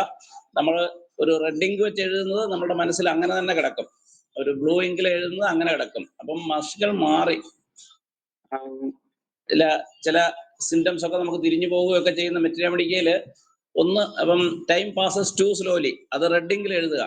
ടൈം പാസസ് ടു ക്വിക്ക്ലി, അത് ഗ്രീൻ ഇങ്കിൽ എഴുതുക. അപ്പൊ നമ്മളുടെ മനസ്സിൽ ആ ഒരു വിഷ്വൽ ഇമേജ് അതുപോലെ കിടക്കും. അപ്പൊ അങ്ങനെ എഴുതി പോകുന്നത് നമുക്ക് പിന്നെ ഗുണം ചെയ്യും. പിന്നീട് ഈ പറഞ്ഞതുപോലെ കോമ്പറ്റേറ്റീവ് എക്സാം ഒന്ന് കഴിഞ്ഞു AIPGTക്ക് പ്രിപ്പയർ ചെയ്യുമ്പോൾ തയ്യാറാക്കിയതാണെങ്കിൽ പോലും അടുത്ത PSC പരീക്ഷയ്ക്കും അത് ഉപയോഗിക്കും. അതാണ് എൻ്റെ ഒരു സജഷൻ. അഞ്ജന ഡോക്ടർ അതൊന്നുകൂടെ ഒന്ന് ക്ലാരിഫൈ ചെയ്യുമായിരിക്കും നോട്ട് എഴുതുന്നതിനെ കുറിച്ച്. ഡോക്ടറെ? സാറിപ്പോ പറഞ്ഞ പോലെ തന്നെ ഒരു നോട്ട് എടുക്കുക. നമ്മൾ പഠിക്കുന്നത് നമ്മൾ എന്ത് നോക്കിയിട്ട് ഈ പറഞ്ഞ കോച്ചിങ് ക്ലാസ് ആവാം, എന്താവാം, ആ ടോപ്പിക്ക് നന്നായിട്ട് അതേപോലെ ഈ പറഞ്ഞ സ്പേഷ്യസ് ആയിട്ട് കളേഴ്സിൽ വൃത്തിക്ക് എഴുതാം. അതും ഓരോ ടോപ്പിക് എഴുതി കഴിയുമ്പോൾ അറ്റ്ലീസ്റ്റ് ഒരു പേജ് വിട്ടേക്കണം. കാര്യം നമ്മൾ അപ്പൊ പഠിച്ചത് ടോപ്പിക്ക് തീരെയല്ല, പിന്നെ നമ്മൾ എവിടെയെങ്കിലും വായിക്കുമ്പോഴോ ഒക്കെ ഇതിൽ നിന്ന് ബന്ധമുള്ള ഓരോ ടോപ്പിക്സ് കിട്ടും, അല്ലെങ്കിൽ ഓരോ പോയിന്റ് കിട്ടും, അല്ലെങ്കിൽ ഓരോ ക്വസ്റ്റ്യൻസ് വരും. അപ്പൊ അത് എഴുതാനുള്ള ഒരു സ്പേസും കൂടെ വിട്ടേക്ക് ഇതേപോലെ പ്രോപ്പർ ആയിട്ട് എഴുതുക. ഈ പറഞ്ഞ പോലെ നോട്ട്സ് എഴുതി തുടങ്ങുമ്പോൾ എല്ലാ സിംപിൾ സബ്ജക്റ്റിനും എഴുതണം. അതും വൃത്തിക്ക് ഓർഡറിൽ തന്നെ എല്ലാ ടോപ്പിക്സും കവർ ചെയ്യണം. അതായത് അതുമല്ല, ചിലരുണ്ട് നോട്ട്സ് എഴുതുമ്പോൾ ചില പോയിന്റ് മാത്രം എഴുതുക. അങ്ങനെയല്ല, പക്ഷെ വലിച്ചു വാരിയല്ല എഴുതണം എന്നല്ല ഉദ്ദേശിക്കുന്നത്.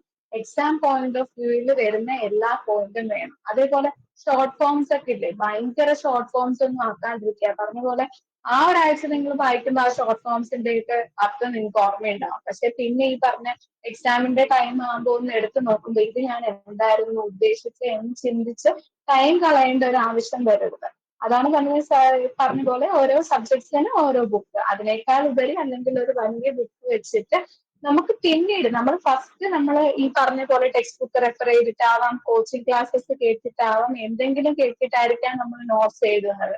പിന്നെ നമുക്ക് ആ നോട്ട്സ് മതി. ആ നോട്ട്സിൽ നമ്മൾക്ക് എക്സാം അതുമായി ബന്ധപ്പെട്ട് വരുന്ന എല്ലാ ടോപ്പിക്സും വരുന്ന അത്രയും വൃത്തിയുള്ള രീതിയിലാണ് നമ്മൾ എഴുതിയെന്ന് ഉറപ്പുവരുത്തുക.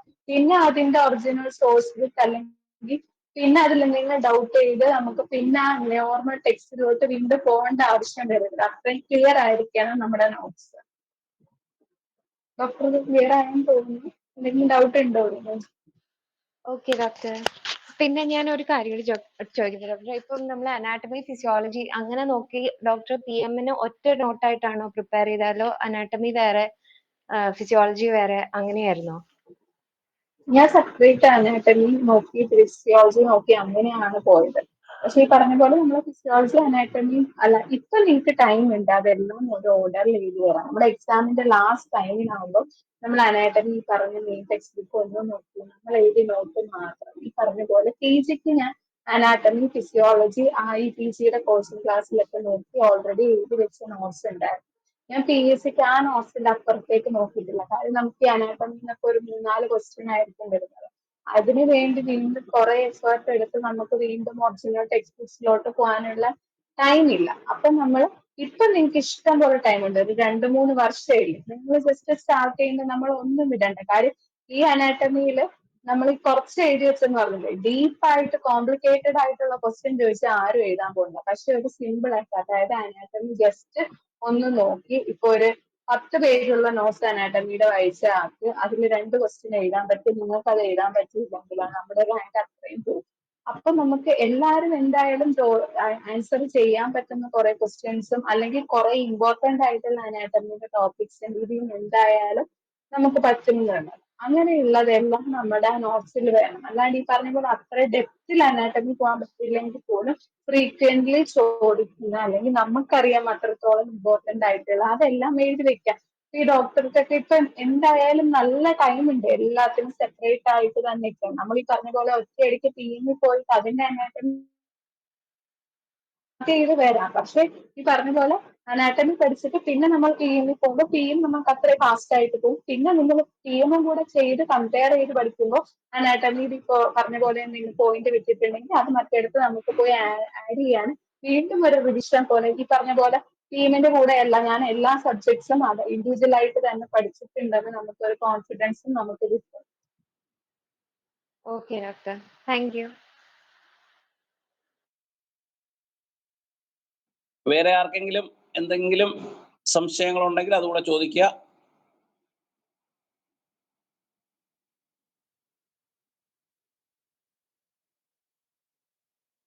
നമുക്കിപ്പോ PSC ഇപ്പൊ 1-2 പരീക്ഷയായിട്ട് കൃത്യമായിട്ട് ഓരോ സബ്ജക്റ്റിൽ നിന്നും എത്ര മാർക്കിന് ചോദിക്കും എന്ന് കൃത്യമായിട്ട് പറയുന്നുണ്ട്. ആ മാർക്ക് ഡിവിഷൻ അവര് ഒരു അങ്ങോട്ടും ഇങ്ങോട്ടും ഒരു മാർക്ക് പോലും മാറാത്ത രീതിയിൽ പാലിക്കുന്നുമുണ്ട്. ഇപ്പം അലിൻ സാറ ഡോക്ടർ പറഞ്ഞതുപോലെ കഴിഞ്ഞ പ്രാവശ്യം നമ്മുടെ കോമൺ സബ്ജക്റ്റുകൾ കഴിഞ്ഞിട്ട് 8 മാർക്കോ 9 മാർക്കോ ആയിരുന്നു സോഷ്യൽ ആൻഡ് പ്രിവെന്റീവ് മെഡിസിന് വേണ്ടി PSC നേരത്തെ തന്നെ അനൗൺസ് ചെയ്തിരുന്നു. അതുപോലെ തന്നെ അതിൽ നിന്ന് അത്രയും മാർക്കിന് ചോദിച്ചിരുന്നു. റെപ്പർട്ടറിയിൽ നിന്ന് 15 മാർക്ക് ചോദിക്കുമെന്ന് പറഞ്ഞിരുന്നു, അത് തന്നെ ചോദിച്ചിരുന്നു. അപ്പൊ ആ രീതിയിൽ അപ്പൊ ആ മാർക്കിന്റെ ഡിവിഷൻ അനുസരിച്ച് നമ്മുടെ പഠിത്തത്തിന്റെ ഒരു ഡിവിഷനും നമ്മൾ അങ്ങനെ പ്ലാൻ ചെയ്യാം. ചെറിയ വ്യത്യാസം വരാം. ചെറിയ വ്യത്യാസം എന്ന് പറയുമ്പോൾ ഫാർമസിക്ക് നല്ല മാർക്കുണ്ട്, 15ഓ 20ഓ മാർക്കുണ്ട്. പക്ഷേ ഫാർമസിക്ക് അത്രയും ഒരു സമയം കൊടുക്കേണ്ട കാര്യമില്ല. ഫാർമസി ചെറിയൊരു സബ്ജക്റ്റ് ആണ്. എങ്കിലും ഈ സബ്ജക്റ്റുകൾക്കെല്ലാം PSC പറയുന്ന വെയിറ്റേജ് ഓരോന്നിനും എത്ര മാർക്ക് ചോദിക്കും എന്നുള്ള കണക്ക് കൂട്ടി ആ രീതിയിൽ സമയവും നമ്മൾ അലോക്കേറ്റ് ചെയ്യുകയാണെങ്കിൽ, അങ്ങനെ ഒരു പ്ലാനിങ് ഉണ്ടാക്കുകയാണെങ്കിൽ തീർച്ചയായിട്ടും നമുക്കത് ഗുണകരമായിരിക്കും.